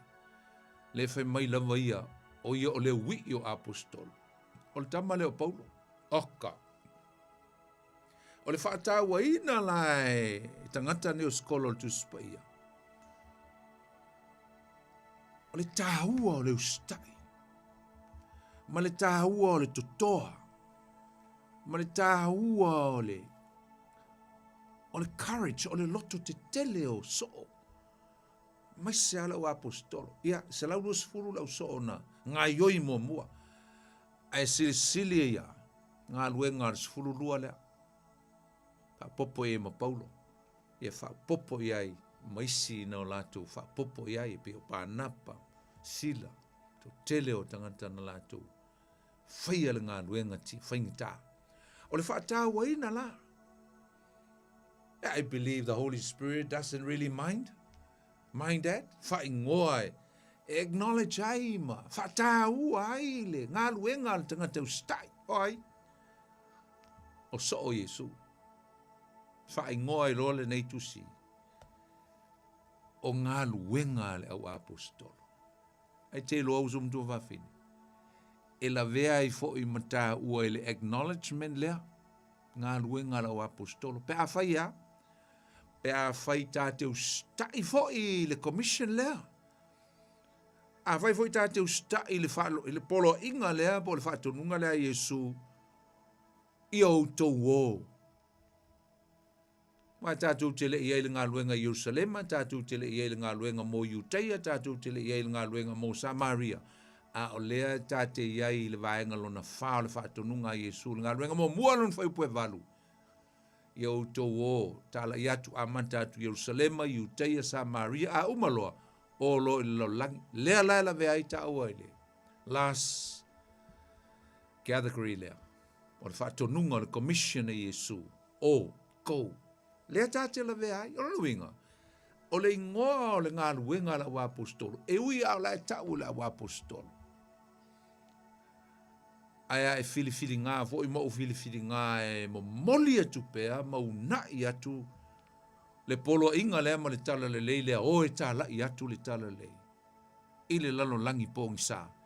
Then, we are including, lea tāte la vea i li tāu o le ingolea, o ngā luenga a le wa apostolo. Ele ingata ai le wa apostolo. Ele ingata ai le centuri mua. Ele ingata ai le centuri mo lona lua ma le tonu. E o mai a le centuri lua tasil nei tā te olai. O lea lava e le o uma, ele I uma. It's still going, still moving forward. It's not complete yet. Ele I mai aisa. Se I longa lava e to e fio mai Yesu I lon to e fio whalua mai. To a uma lana commission. To a complete uma. Laso e fio mai e Yesu le si tianga o lana e kalesia wa ma nava I fo ina male kalesia malana. Malana road po lana ngā luenga tau na whai. Le la vea I oe, le la vea I au, I le au wha tua o wō Yesu e o e tā la I atu. Kako uma o Teofilo. Tātou uma o Teofilo. Amen. Tātou uma o le wala au o wō le tua. O wō Yesu. Le tātou teo e whaile whina ngalo o le tua. Tāua tele la. Iai tātou. Le vai teimi nei tātou te iai. Le vato a uma atu. Le aso sa le Pentekoso I ona tua atu. Amen. Ai, o le aso sa le na te atu nei, usum tua wafine. Le aso sa na nafi. E ele me ta ua na whamanatu ai te lope ua e loa, po e maramla mai. O le me ta ua na whamanatu le au Kerisiano, whamanatu le Katoliko Roma, whaamanatu e le Orthodox, po le Ofotoki, le sila lao le Kristiyano, ai whaataua fo I le tele o la po vaenga o le Protestano, ia po le toi fuataina, le sila la nuntolu o le whaatuatuanga wha Kristiyano. E la tu te whaataua ina I le asosa na nafi, o le asosa o le tolu taspa ia. The Sunday of the Trinity, of the family of God. O le au ainga o le atua. Amen. Ia le utailo ina o le tusia ngā luenga. Whataua I le fio mai o le nganga pa ia ma whāna wina le ekalesia Yesu. Ai ua tusia e fo I leo atu o la wa apostolo Yesu e moli ma watu le tala le lei o le malo I Yerusalema Iuteia Samaria ma le laulangi. O le afio mai la o le anganga pa ia usum tua whawhini. Ua whaailoa mai ai, it is to reveal and remind to us Christians. Le ngā lulue whaatasi o persona e tolu o le tua. The working together of the Trinity, the family of God. God the Father, God the Son, and God the Holy Ghost. Ngā lulue whaatasi o le ainga o le tua o le tolu taspa ia. Mo le mea tāua le lau tau tua. Mo le wha o la tanga o le lalolangi whano. They work together for one really important objectives. They work together to prepare a salvation for a fallen mankind. Le ua atoa. Ne ua atoa I le aso na tupu ai le tesisione. Ua atoa. Ua atoa tino le tama. O le atua le tama na ia whaia le fōwhanga. O le atua le alo na ia saunia le whao le tanga na awina mai le tama. A o le nganga pa ia. O le ua fio mai le nganga pa ia. He's here in the in the world, on earth. I le aso lea lona 50. Ai o mai loa I le aso sa so ai ina ua atoa le fitu aso. Whamanatu loa le au kerisiano. Le aso le tolu tas pa ia. The significance of the Holy Trinity. Tua le tamale, tua le alo, le tua le nganga pa ia. O le aso sa la lentene, e whata ua ia I tātou. Le tolu tas pa ia, ananafi. E whata ua ai o le vai tau tonu alea. A vai ele, whata atia ino mea le tua. Tua umana whaile whatonunga, o mai lo le aso lon se furu le sai on tu atu, a fio loi o ia, a fio I folole nganga pa ia, ma whaatumuina, so o Yesu, se laulu se furu I lunga le afia fio pitolung, whaatumuina ele mana, ko se le mwhaia na whai se mea, pe a le maua le mana, ele mwhai na maua le mana, pe a le fio I fo le nganga pa ia, le alawa a fio I fo le nganga pa ia o le persona, lona tolu o le atua o le tultas pa ia. Amen. Ma amata I loa o na ngai oi, o le taimi la le an tātou whamanautina nafi. O le taimi e whamanatu ai. Leo wao, they are scattering, they begin to scatter. Kape, wa maka ngau. O atu, whaatau nu o le whina ngalo le tua. Nea na wala wina hai la tau. O le matanga o fia la o le tātou whamanatuina o le tūtas pa ia. E whamanatu mea I tātou, a o tātou o, a o hola wa apostolo, o lai o ma le atua.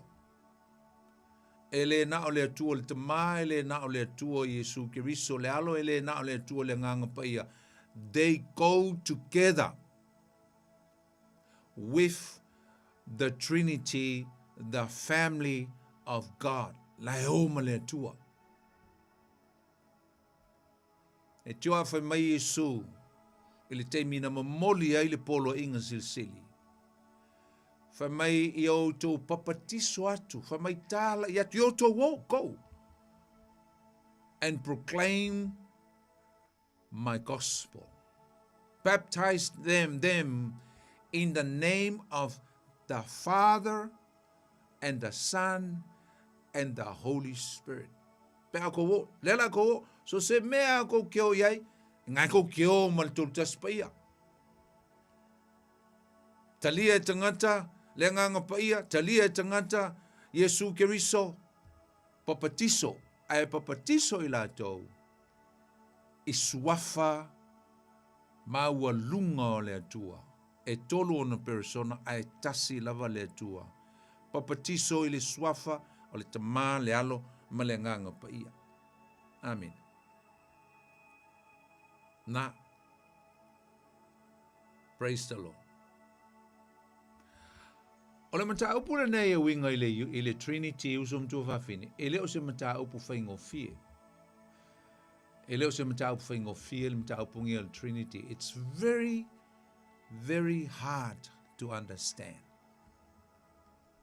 In some ways. Why? I say le mea le inga, e le whaingo fio na mara mai. Ma o se tel tonu e uma tuale nei lo langi ma uma atu me uma le tātou te ia le teimi o le kalesia. E le ma whai lava o na tātou malama ato toa I nisi mea e winga I le atua. Aisea. A wā fo i ele ma whai fo i ono tātou wha mālama mai na a toa lona winga. O nei le whaingo fia lava.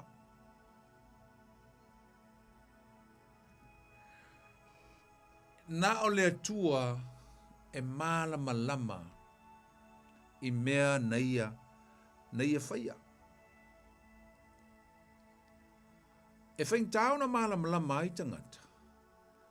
Langa o le tele uisi lotu e te e mai le whātua tuanga tātou lau keisiano. E whai mai. E a fo i e tele a tātou tua. E te e ai le tele o onga. Te e le Mosalemi. Te e fo i le Hindus. Te e le tele o lotu.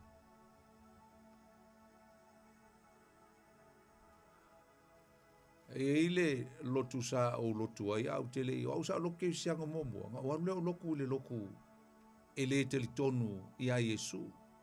E matua te e a i le o onga le tolu taspaia. E longa i keilo o le lotu e ta o le Rastafarian. Perfect ai le lo Bob Marley.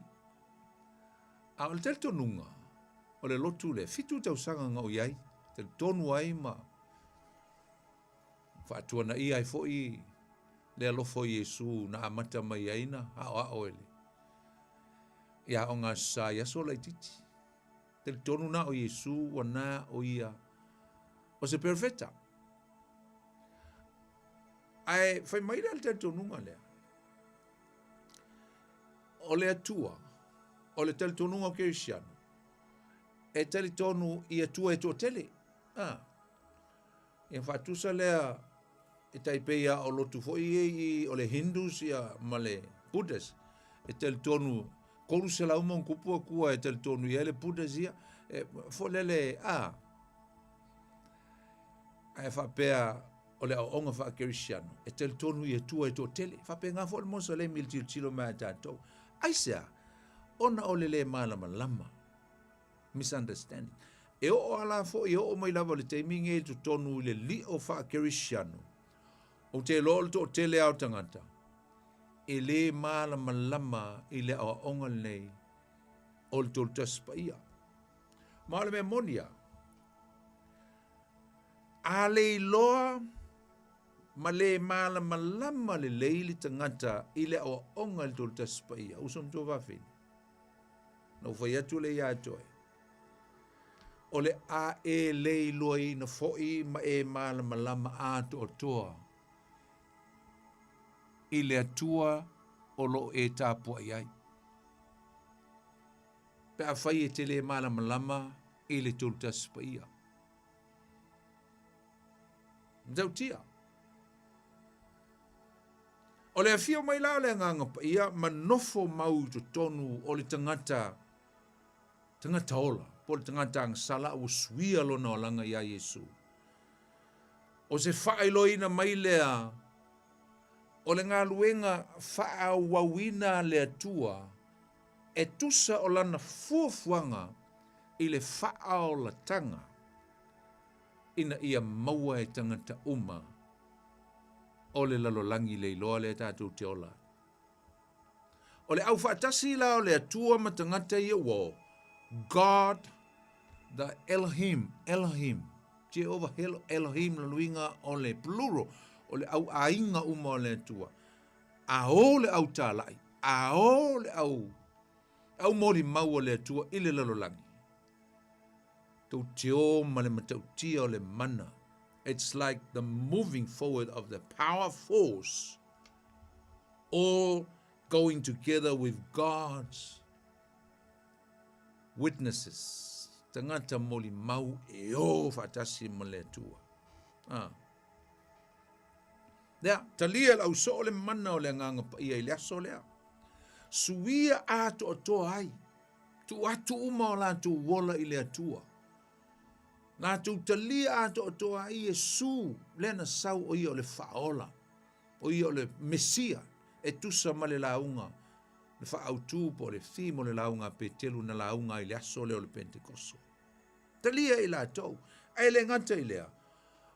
O le asa o le fio mai le nganga pa i le sole. O suia a toa ai. O langa wha le nganga iana. Le a toa langa le uli ia. Ai le ngata fo lea. Ua wha malo sia ai o lato loto. The Holy Spirit edifying them. Edifying their soul, their spirit, their courage. Wha malo sia ai lato. E o e whaile fe au le ana whai atu ai lo lato te tai. Po o le Mesia. Le li o le ola le o to e fio le langi. Tono winga la usum tu wa fine o le teimi tātou te talia ai le nganga pa ia. O le a amata e fo inana whaile ngā luenga o le nganga pa ia tu tonu ia i tātou. O le whaai loa ina maile ia i tātou. E so soani maile nganga pa ia i tātou. E whaai loa mai ia i tātou.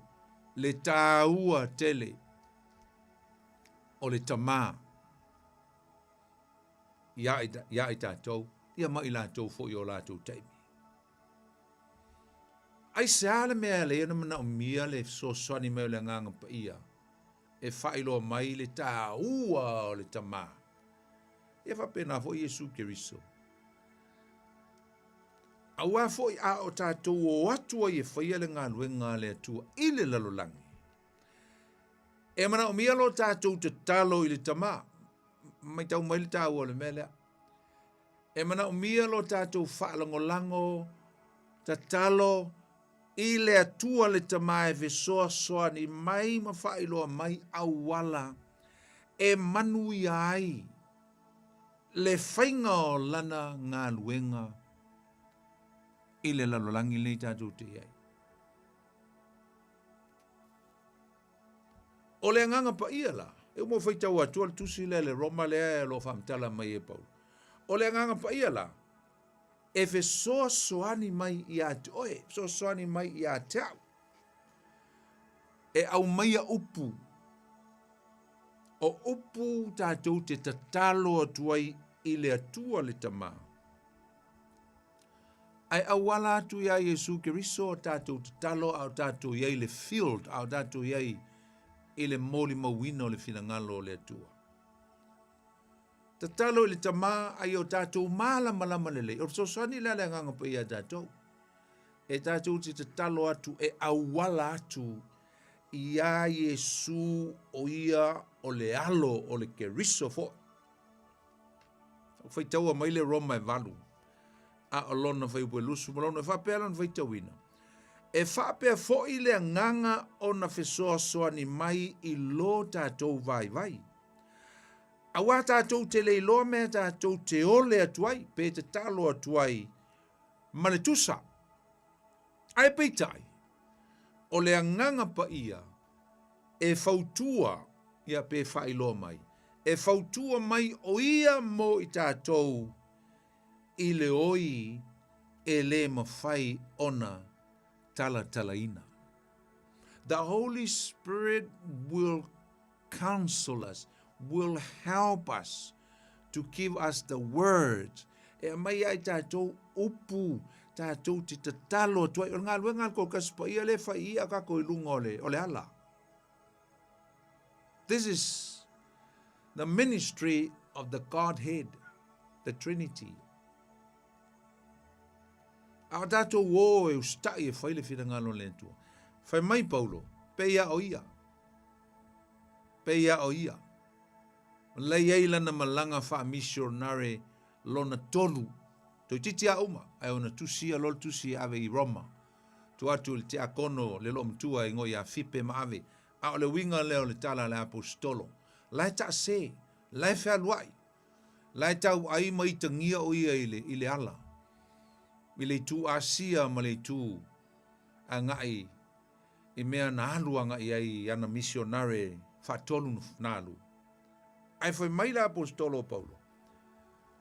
Tātou te wha mai e whapea fo i le nganga o na visoso ni mai. E visoso ni mai le nganga i lo tātou vai. A wafai mai o tātou vai lea. Tātou te le lo ai po a tātou upa mai. Tātou te leiloa, mea tātou te ole atuai. Me whaelolo so ngā la ua ka kalo i le atua, ai no meaning. Meaningless. Nei se winga o le tele o le umi o le te talo, ma le tau whai o upu ma kau kia e whai ilau te talo i le atua.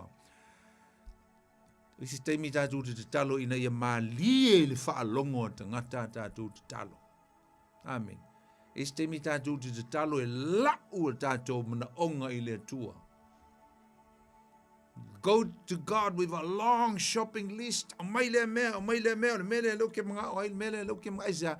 Ka kuki ka kalo e au ngoma staita inga le nganga pa ia. E leo whaalango tātou le nganga pa ia, o tātou wō i lungo le ala, e whaile whila ngalo le atua. Tātou te tatalo e tusa male fiso swani mai e le nganga pa ia. Nanga lefa mai Paulo, tātou te tatalo i le atua le tama o tātou wō e whaile whila ngalo le atua. Ai ala atu ia Yesu Keriso. Amen. Mtau lia foi o le ministry lea Yesu. Le o mai ale temi le fai mo tātou le temi le. O le fautua mo tātou ia tātou te talo. Mena e fai o i lava tātou te talo e whapea e ala atu le suafa o Yesu. Tātou te talo le tamai o tātou manaonga. Fisoso ni mai le nganga pa ia lewa i le lalulangi whaatasi mai tātou i upu tātou te tau te talai. Ai a tātou whai atu le tama, tātou te whape atu, mātou te talo, maole atu i atoe. E ala le suafa o Yesu. Lo mātou a li'i ma lo mātou whaora. Sis whaapunga, e ala atu i le na maliu mo mātou ang sala. Through Jesus Christ, the Lamb of God, who gave away our sins. Ia, lina, e se la le tāua tele, taimi ole, ona nafi, whamanatu ai le toltas pa ia. Amen. E pea no whai atu e le mal, whainkai o ngā malama lama. Le lano langi, ma tātou foi. Whainkai o tātou malama lama i le nei upu ole. Toltas pa ia. Tus pa ia, wha Samoa, ulo tau mal toltas pa ia, tus pa ia wha Britania, e le o maua i le upu le nei ole Trinity. Kako ke le maua e se, tus pa ia le wingo le upu Trinity po ole, toltas pa ia. Amen. Ai le avele na le maua tu tono le tus pa ia. Ma mea tātou te whapea nei. E le sao le nei au aong.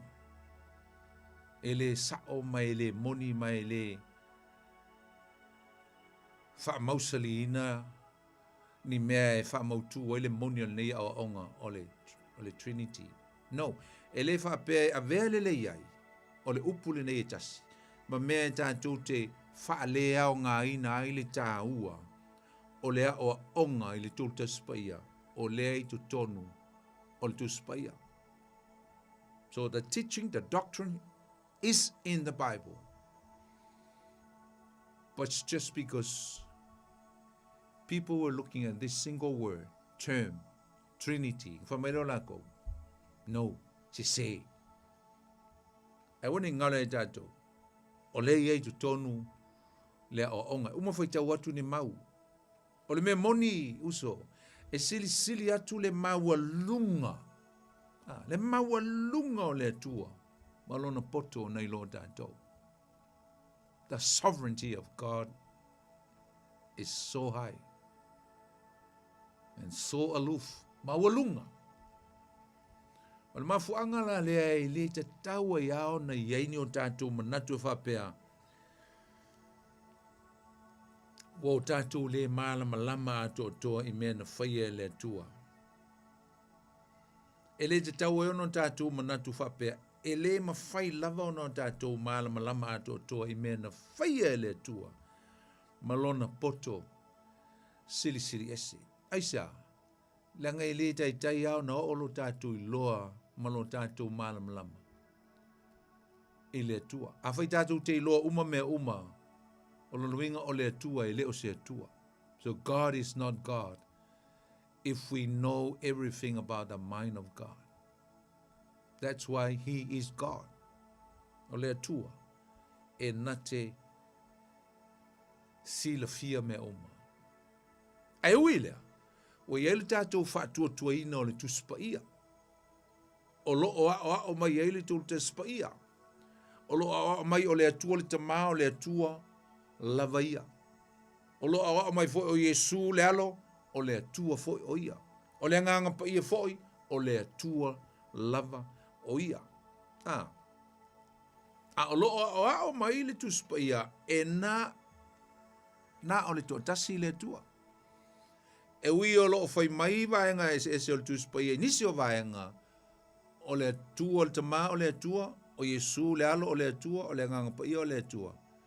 A o le fo ia o mai le tuspa ia. E tasi lava le atua. E na o le to tasi lava. O lona winga la. O le atua lea e to tasi. A o lo o soifua o ia. Any persona se to. Amen. Na. Praise the Lord. Tasi lava le atua e pe ona ta ua le teu nome. O lo iei le whai upu mta upu e ono lo whai upu e wha. Mai Israel lue wha longo maia o Iova lo tātou tua. O Iova e to tasi lava o ia. Mo muol kon nito lo nta upu e valu lo whai upu e wha. O lo whai mai fo la apostolo Paulo. E le ai fo se tasi e tua ua na o le to tasi lava le atua. Amen. Ia wape na fo kalti e tolu whai upu e lusi folu.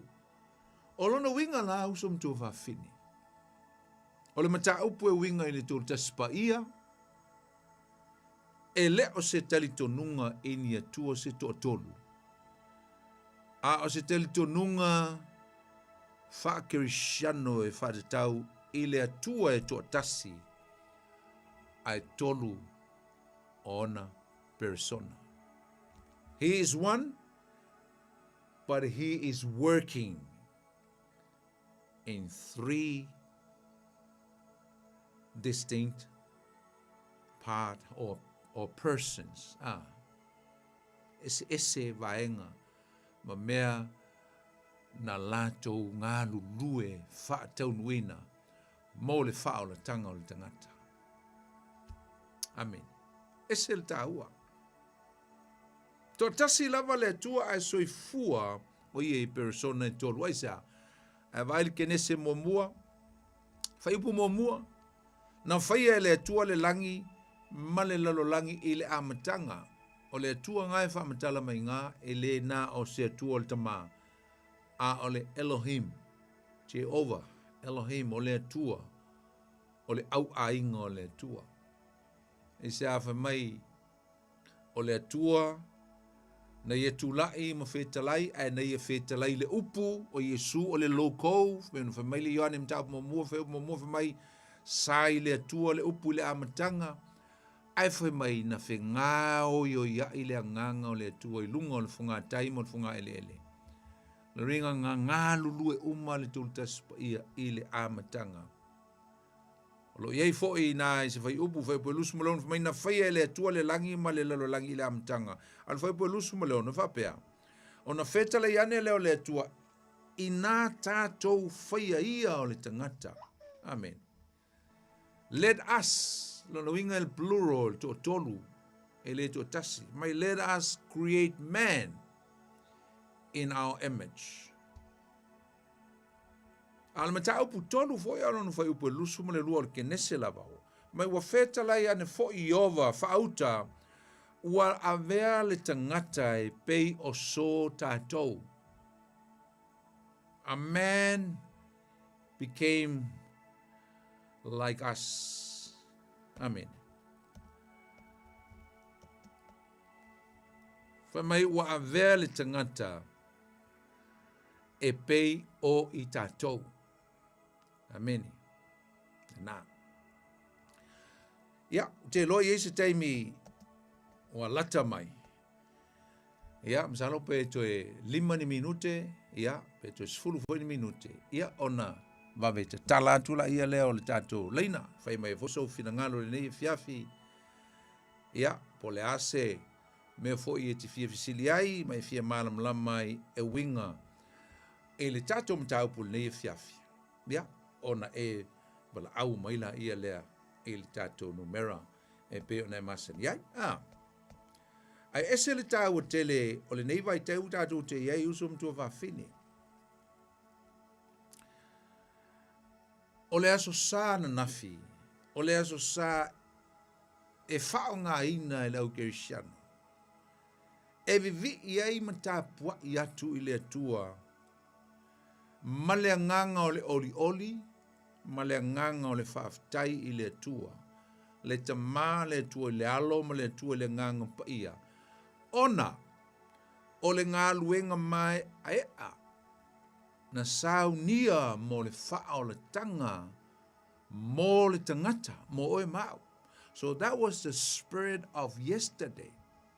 O le nganga e tā puai ma vivi ia e aili tangata whaatua i le tua, with joy and with gratitude. Le nganga oli ma le nganga o le whaafitai i le tua ona o le whao le tanga. I le tau ona mana tua le tangata pe wheo na tali atu i le alofa whaalia o le tua. Le nganga le ananafi. E o mai ai le aso le nei ma le nei fo i vai aso. E te whaafitai i le tua mai e whaapea. Pe feo na o tali atu i le alofa. How can I respond to the love, the grace of God? Tātou te mana tua le tamā. Ananafi, tātou te mana tua le tamā o ia na whaia mea uma.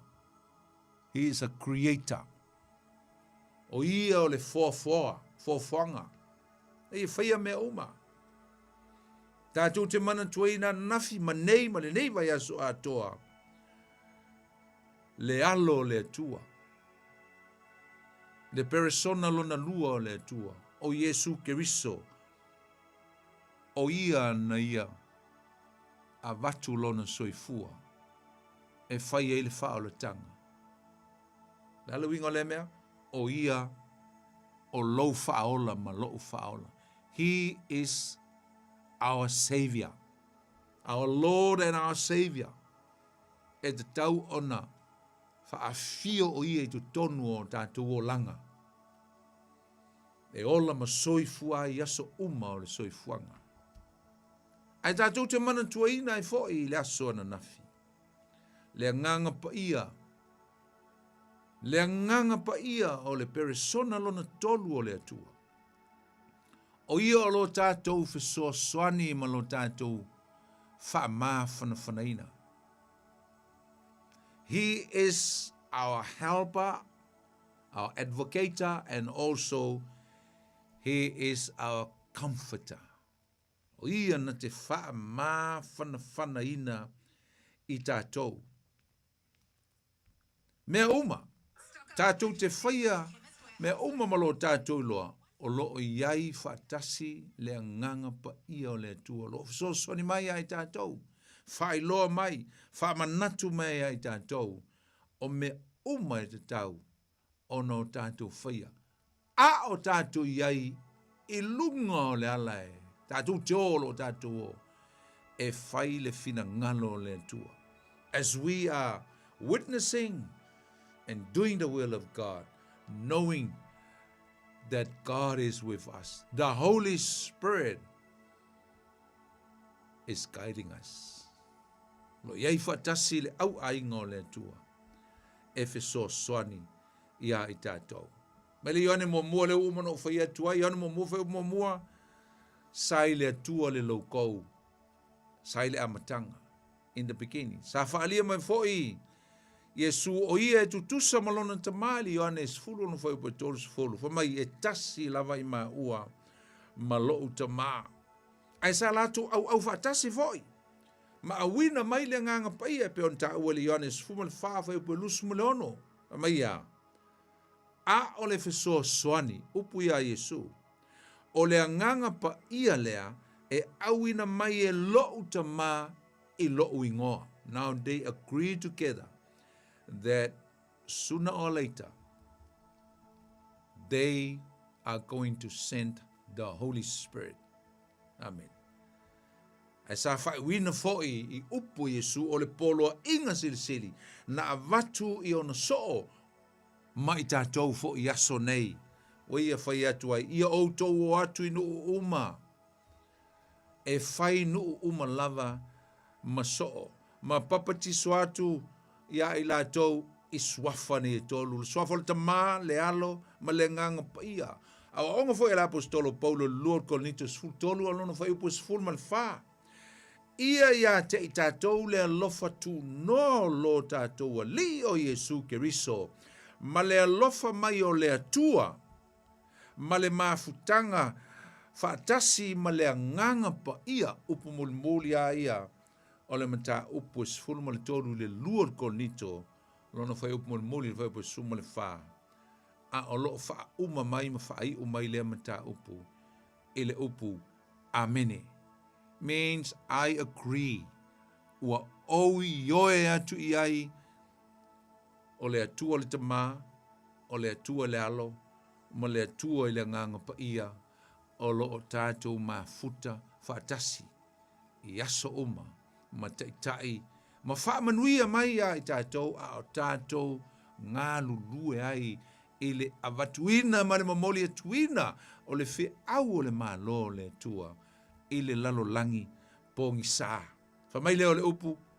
Amene. Mai Paulo, amene means yes, I agree that the Trinity, the family of God is always be with us. As long as we are doing the will of God, He will never leave or forsake us. Ele tu la fo ina lava i tātou. Ele atua. Tātou tue wa aia ngā ili whaata waina mai li tusi pa ia. Te loa, e ui lava leo tātou te ese male aso Pentekoso, e tātou te fesili. O le ale aso Pentekoso, o le aso lona 50. Whaamanatu e tangata Israel, o lātou tau saminga ua whaingoinga o le tau saminga o vai aso sā. O le Shavuot, le upu e peru luinga o le o vai aso sā. E wha umaina i le aso lona 50. E o mai ai ma le lātou. Fusi saito mua lava na whawhai o lātou selenga. Ia i le aso tonu le lona 50 po le aso le Pentekoso. E lulu atu i le atua. E pe o se taulanga e avatu i le atua. E o mai ai tane. Tane o malava.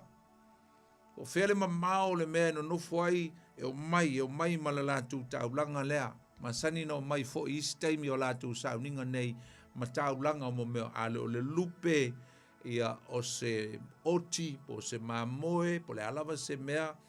Ia na po se manu lele. Meo me whapena.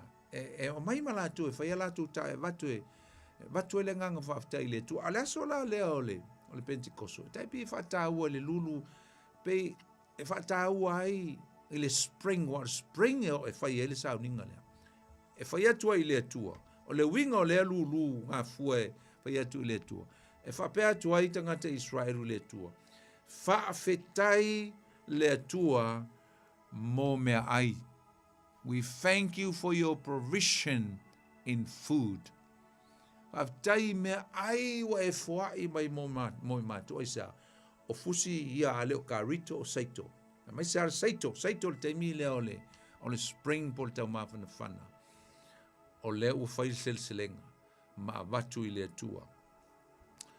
O le mea e whai loa atu ai ma whaaftai atu i le nganga oli ma le nganga whaaftai i le atua. I le amtanga o le tusia ngā luenga o sumtua whawhine, ia le uteling tātou tā ua. O tā ua i le o atu o so o Yesu, sa e fo i ma Maria, maisi uso o Yesu. Ma lātou whaapoto i le whale lunga, ma whaatali le fio mai o le nganga pa ia. Sa i ele matau tele ia i lātou. Ona na pala ai mo la tu fefe ma te tau ona aisa na pala ai mo fefe i i o lotu i uteia tangata o ta ua au Santorini e le ngata fo i leo le au staulanga ma tangata Roma foi aisa le nga o le iai le ita e le loto ti ngā e tusa ma mea wala tu whaalongo ai ya maise lava le maftanga ma Yesu sa whaia e nei wo Yesu sa la tu whaateltali ai aso e se fulu i le mea na folfole na tu Yesu e sau i lunga ia i lantou o le nganga pa ia lea ya e te tala atu le tatou lenga nei taimi e veli mai ai pe a whaia Yesu me te fia fisili ai e i fo isau whaapopo le tatou por klame le nei po ia ona e la au mai la ia le nei fiafi ia ai ia leu sau tatou wala mo mo fa talofa atu Talofa le sunga poni. Talofa ndonina Ia. Malo ya toltina o mai o el nei fiafi malulu Ia le ala va malulu si fa. ia la valeli Ia a fa stai foi mo tu kala mi mana ia nei tula le po. ia le li Ia mana ia sui mai a fionga le atu ai le vai. Moni la Ma le vai a so ia fa malo la vai la sunga. O le simeta ua poni o fa manatu mai hata o le tolu ta spa ia le pe na ita ua e pe o inana o no o mo mai le khali ele no bola mai ia le katoliko ia e monia to ta spa ia e ua le persona ta yes tolu persona e tasi ale tu fa stai tele pe o to fa manatu mai hata mana ia le tu la a ola mai foi sa moi e kalisia na amata mai ai fa tai tele lava ania mo le fa manatu mai o mai o yo te fia lava i so se o onga mai na vai lungo le ala le o TV ai se le tio i a fionga le atua i na au na ia na mai ale o le me lo fa ai ia me foi ele ia ai fa tai tele lava poni ni mo ne ia fia ma ma le o ina foi la fiona le tua tai te tele la foi a tina tai la mai ia tai e tu foi leva iaso e lo fa tele atu ia to e male ainga Antonina tai lava ia so foi ia mo le temi fa ia fa talo fa tu lista tu la talo la hello ia te tau fai mai tātou leina. Ia, na, tala tu lava leina pe isi tasi fia walau mai, nei fiafi, ia le tātou por klame o le tutu le upenga ele lo loto. Ia, o le, foi le tahua ia o mea tutupu i le aso leo le Pentekoso. Aso lon se furu lea talu na fio Isu. Ha fose i ta ua le tusipa i fa se o na mai o le matangi tele tangi malosi ya ta lo folis ta tu lau ta lo hello ya ma so i ho poni ta lo falava oi le sa no ya o Jacopo oi alo Jacopo yo tau le mai tau at foilo si foga le fiafi ya o pa ma lili mo ko i la ringi mo isari ya me ari maruru tele ngai nanga les como isa ga que mo como isa ngala sa no mai ya ga kai la mo le ka paso ri sia mai ele mero pa i ka paso i ku se ma ya e o ngale o lo ako ko mai ele si i fo la ngam pa i mo le ma lo ngala wa pa skolu si le ka wo so ko ka pa i ale ya Apuni e ke mai foi e ka paso ni sia si sa o lo sunga fa ben. Il sistema la langia. Ya. Ai manga e ke ni ocupe ko ngai o mai ke mai fa ko ocupe bank. Ya. Ko for le sistema malo le di o ai ocupe.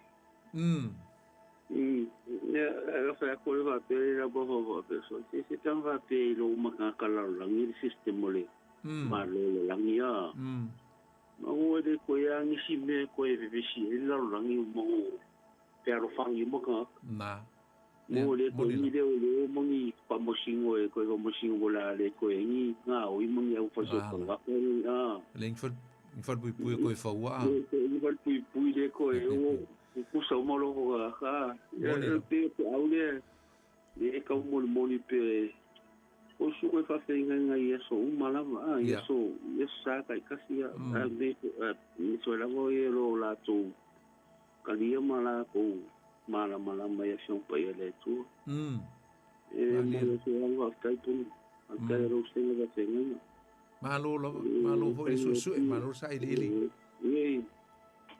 e ni fa ngo fio no ka kori yes ya ku wale e mamalu ai sa o mari bongor kanga ya moni la it's really sad ngale ka mo le di fa ora mo sa to ai mai la lo pa ka ya sa ya ai so ya la ku la lo sa ko lo me fa pasa ka ya ke ya sa ole le ya ai la de ya le malu ka mo ka ko ye ka wa ve pedo po le lima to mau pedo me mo lo ko le ha te lo so ko ni te lava te kia manguia lava o mala inga ina no foi na me malulu ko inga ya te to ni nga ko inga ku ke a mo mai ma fa so mai ko i resko kas te lava lang mai a te fa manuia te le tu ya tu male ainga ya kai alo fa fo ya alo fa tu foi le vai aso e leli na la sol pentecoso na o ata tu baba ayanga i le tau o ni mena tu tupu ai wa le fa maltala tu spa ele foi tau sta tu si au te longa te malam lama de mai ele matangi i le solo no se fulu le a solo no se fulu fo se o no mai le matangi fa mai wa malosi mai le matangi ma fu na la to fa longo ina ma va ai foi ia ni alo yafi o fa penao na fa pepe hava ilungo o ulu la wa apostolo ele ipipi o la to ulu alanga ringa pi wa mua ai pe fole na fa pepe tofu al tanga to se la ulu fulu le male afi fa pepe lunga ia ma fa fo sei ona la to tau tala i mo meo ngana ese tau tia le mea lena tupu i le aso lea. Ia wa whaalongo fo ia ili to tele o tangata e le malama i le mea lea. Ia ona whamailo lato, poi, ese ngana a tangata nge ua tau te talai. A tangata nge o tangata Israelu, tangata e Peru, ese ngana ia ua tau te talai. Ia ole si foi mea. E ufa mai si tangata ia na whaalongo atu. So, wale au whai, wale au whango ngoka ia mai Galileia. E makari fo Galileia i kai peo se nuu maua lalo. They look at Galilee as a community of uneducated people. Tangata i le iong ia onga. O leo wa whaalongo atu. Ka le kele o nganga e se ia wa whaalongo atu iai. Le malama. Ia leo na tū leo o e fo i o pe teluma fa mala malama atu le tulanga o le mele woia le ele ona nai ni woina au ona ila to ile nganga pa ia o le tu ma le o mafua ona tau te tala mai la to ngana ese ma le si foi la le issue le si foi le mea ese le tala ese ai o onga me se foi tonu le li o la cristiano e istanganta ese foi le la tu famtalaina o le tau o le neime o ngana ese amen ngana ese ole te lo te le se teimi masalo te le se teimi e tala no ai ma fa mala malama le mta upule e no o fa mta ali atu le tau o tele ato no ise teimi da tu te tala no ai le tau o tele mengi o me alofa le nganga pa ia me se foi la le me alofa well this is a gift o le me alofa le nganga pa ia mai ole ia fatalofa tu tato valau lunga lena talofa Kalau pa na sunga tatenga poni tasio. Talo fala oi le sa no. Oli tasile ngwe. Talo fali tasi. Ia mano la vor soi fu ati tina. Alo soi fu. Ia sa no mai lo. Ia palongo so ile. Esto po kala melia si se matango fi. Eleli. O le ala matango fi. O fa ai loa tu. Ile na lo lami a toa. Ile na Samoa po. Yoi. O lo fa alongo longo ina to ni ne po kana. E ta ua ia i le tangata malona o langa Persiano. Liela. O le anganga pa ia po le tasta pa ia le o whailo. Ia e po ia e. O le mātou e kalesia o le kakoliko. Ia o le asa sanga ngati. Sa whatawa ina ia e le whaife au o pātele po i le winga o le Pastor pa ia. Mana ia tele. Ioi. E whaailoa mai ei. O le tamā, o le alu, ma le anganga pa ia.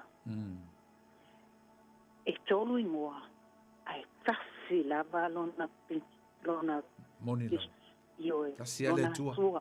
Tasi lava le atua. E moni e tolu, ai tasi lava le atua.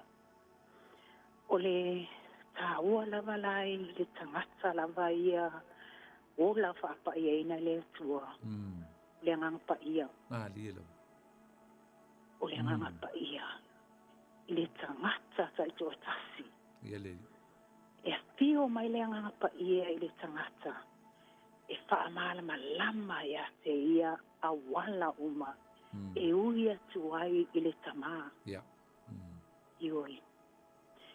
E ese male matango fie.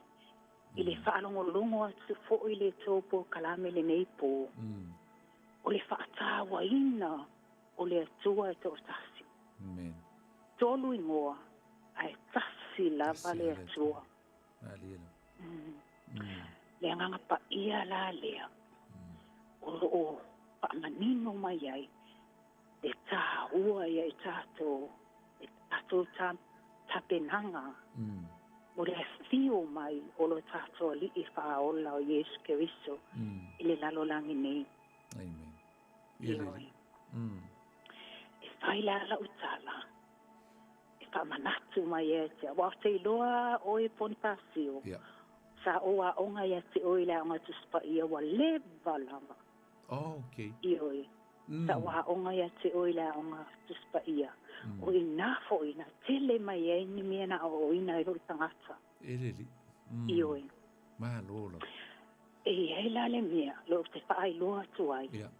Na tupu ia te au i te tongo o whale. O te talo pēa le nganga pa ia. I teimi uma, ma o ai oia te ai. O te mana o mia lava mea lofa. O te mana o mia mea lofa. O te ola ai. Ioi. Walua ia lua ia le lo masani lo te talo. I le pō ma le ao, i teimi ava noa wa. O te talo atu, tio mai le anga pa ia ia te a. A tio mai e au mai se mea lofa mo ao. O te mo o mia ina i o wola ai. E eila le mea na tupu, e le ma pai ona o nātia. Whaai loa toi fo'i ia i la tōlo o wola i le ola papa i eina i le li. I se mea olo o e nau i e lolo tō. E te talo atu i ai, e awina mai lava i a te ui. O te talo a le le pōlea, i le o te mana o mia lava mea lo pōlea ngangpa ia. O te tia ola ai. O te tia whao ngā ina fo'i, e mea lo whale o le ngangpa ia. E pei ona o ngā lue e te tongo le whale mai. O te paia lea, e whaamalo loa tua i e mamai. Angai e tele. Ai te sila pia o e poni. Lau sunga rapenga, ngale mea na tupu i te tongo lo o poto. Ta talo a, O ia wa malama ngia lo ba ai. O ba ai se mara malama. Ai ke ia o fa pe male mo sunsunga. Are you ready? Are you ready? O kulo le lunga msisi o lima o fa pe. Yes, I'm ready. Ke loa la o ele meanga kupu. E makaukia.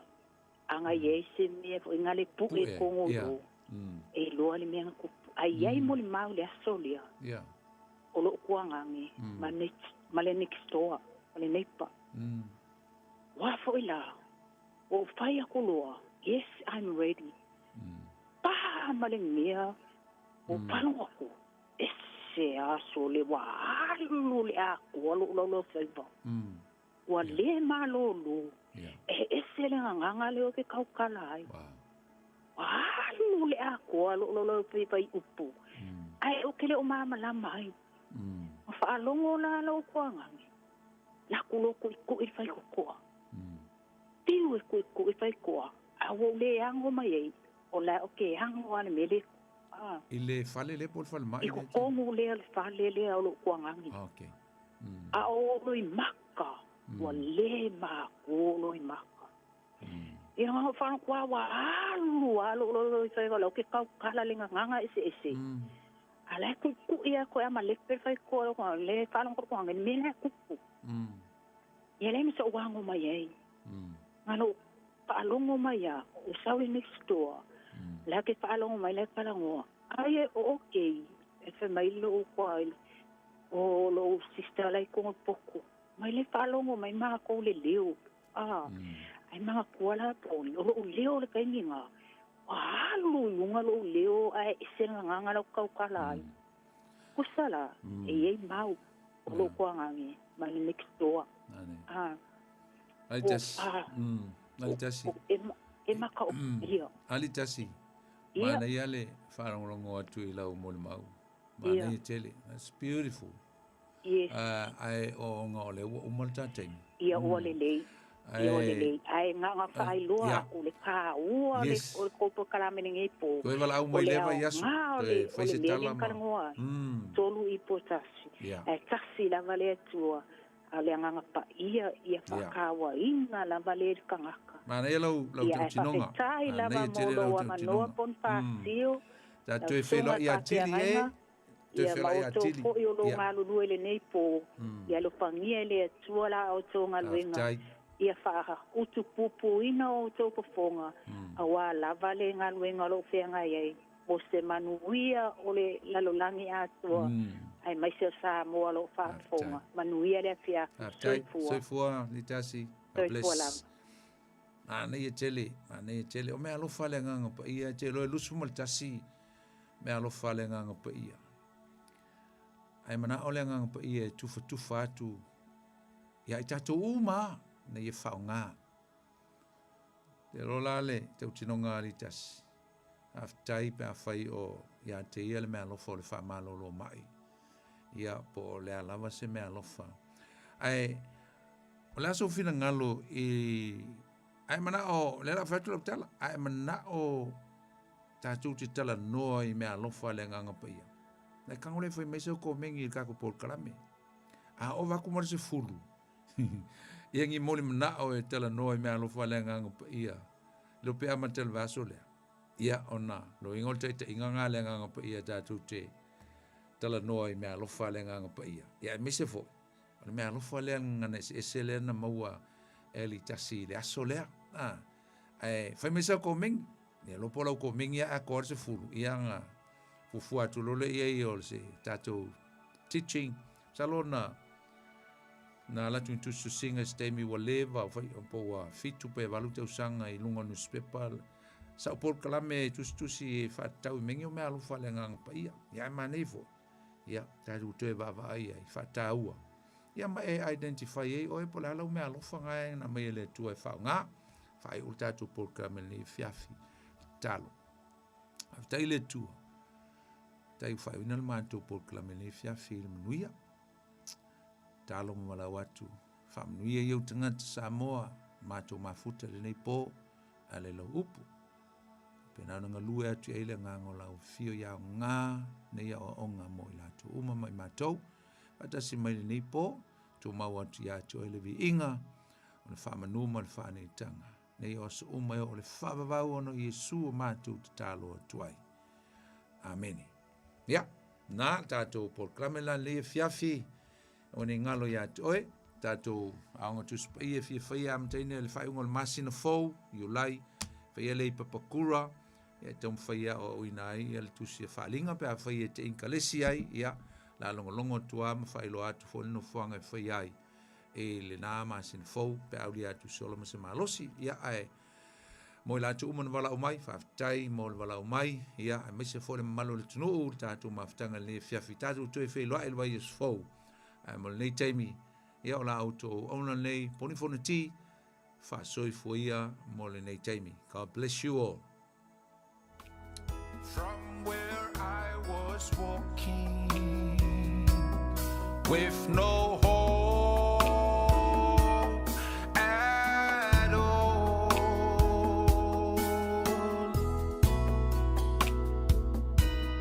when you touch me, Lord, you healed my soul from sin.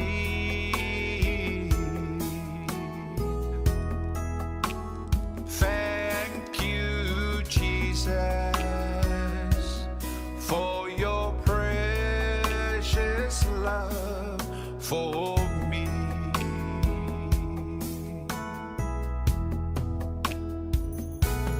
When you touched me, Lord, you lifted me up from valleys,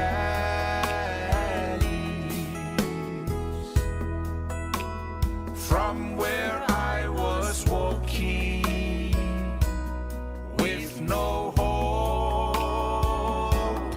at all.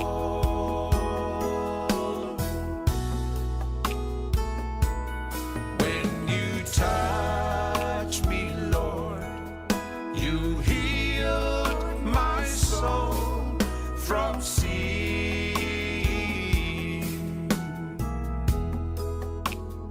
Thank you, Jesus, for your precious love for me.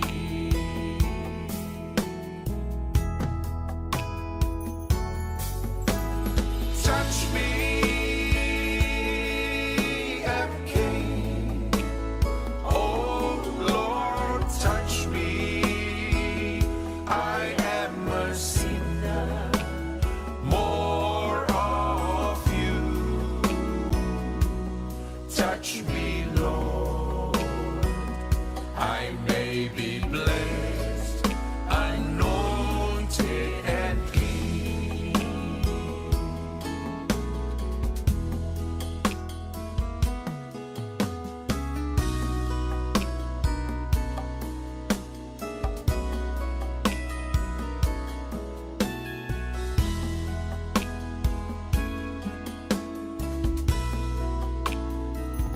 Ina ua e pai mai, ma ave ese mai au mai balu. Ile mea sa o savali ai, sale ai, ma so ufa a moe moe.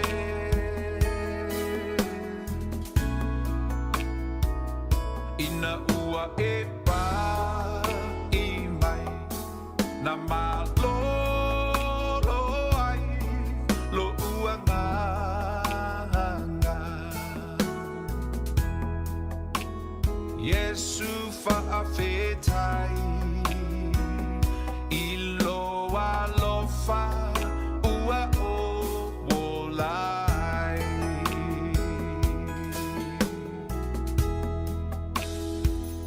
Ina ua e pa I mai, ma ave ese mai au mai vanu.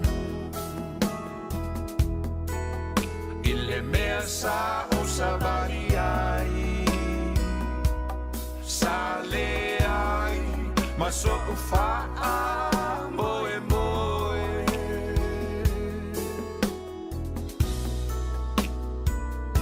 ina ua e pa i mai na malo lo ai lo ua nga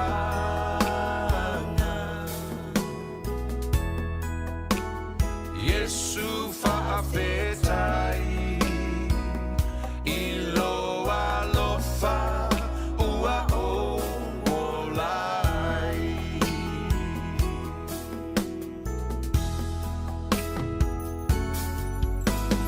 Pa'i mai Yesu toe pa'i mai i le ua ngasala o lo pa'i mai le ali e o te malo si ai fa'au u mama mai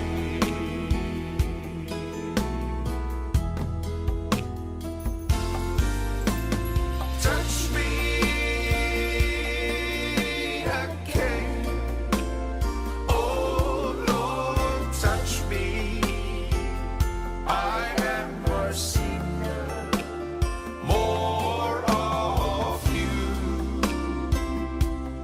touch me Lord I may be blessed anointed and clean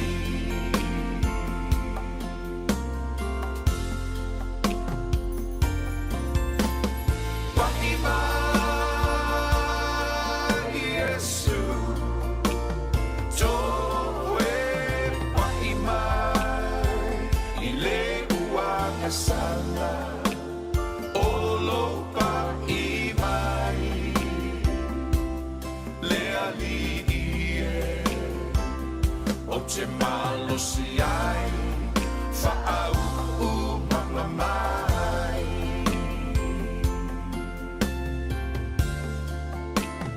o lo pa'i mai le ali e o te malo si ai fa'au u mama mai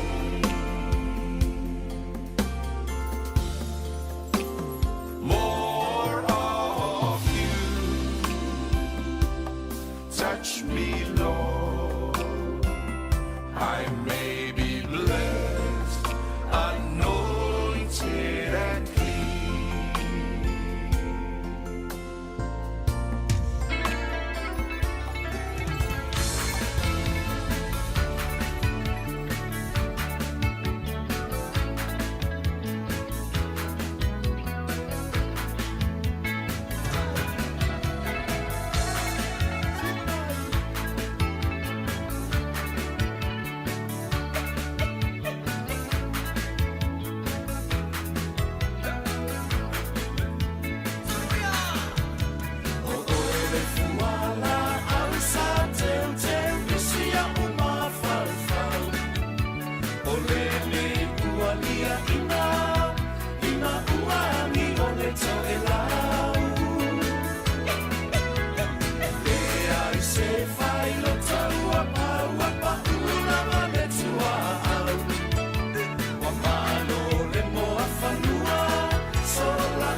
Ola si fonga mantungo fia la fai pesa le tatiana fatasi ma le si fonga le sunga le whawhengainga pasta poni fonuti. Ia, ma le tātou putawa lunga i o le tātou por kalambe le na.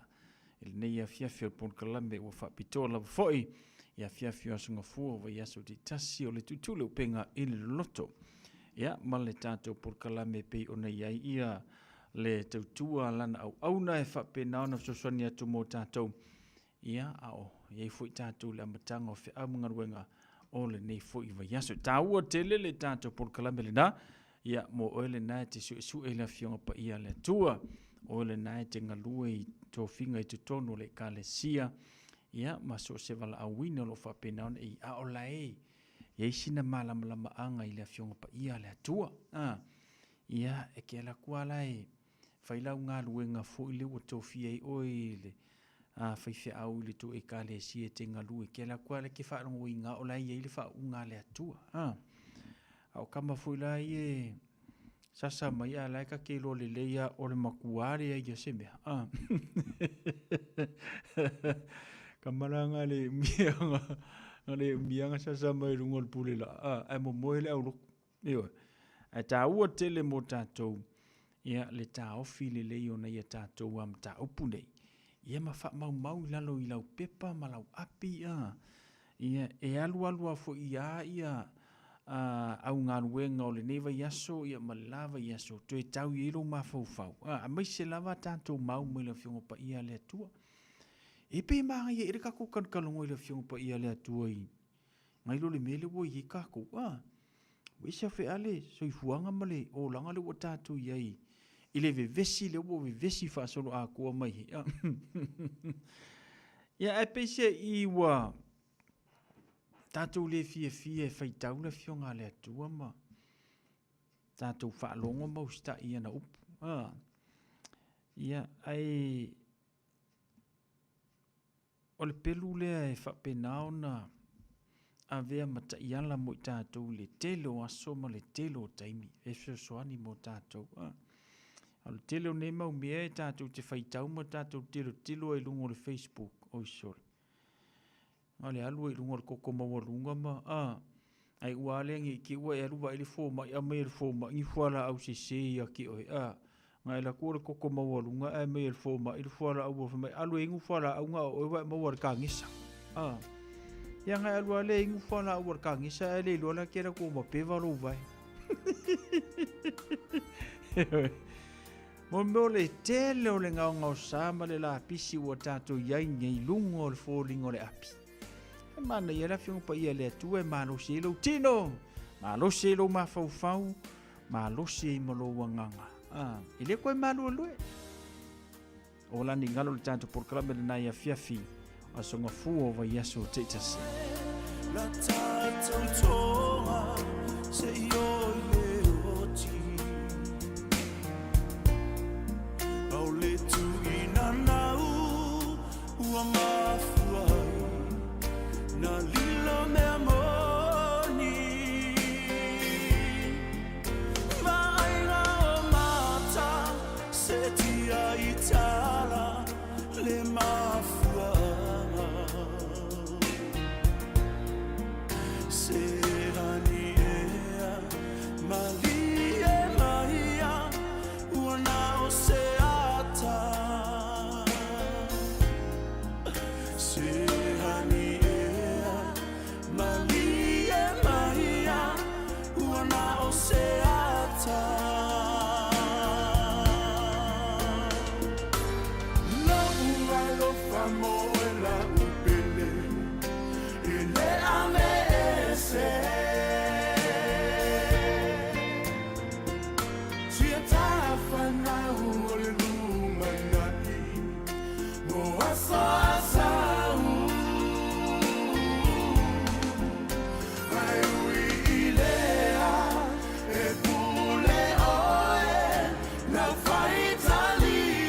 Na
O le tātou porkalame le nā le nevanga la fiafi whaptei tele le whatasi mai le tātou atenuu.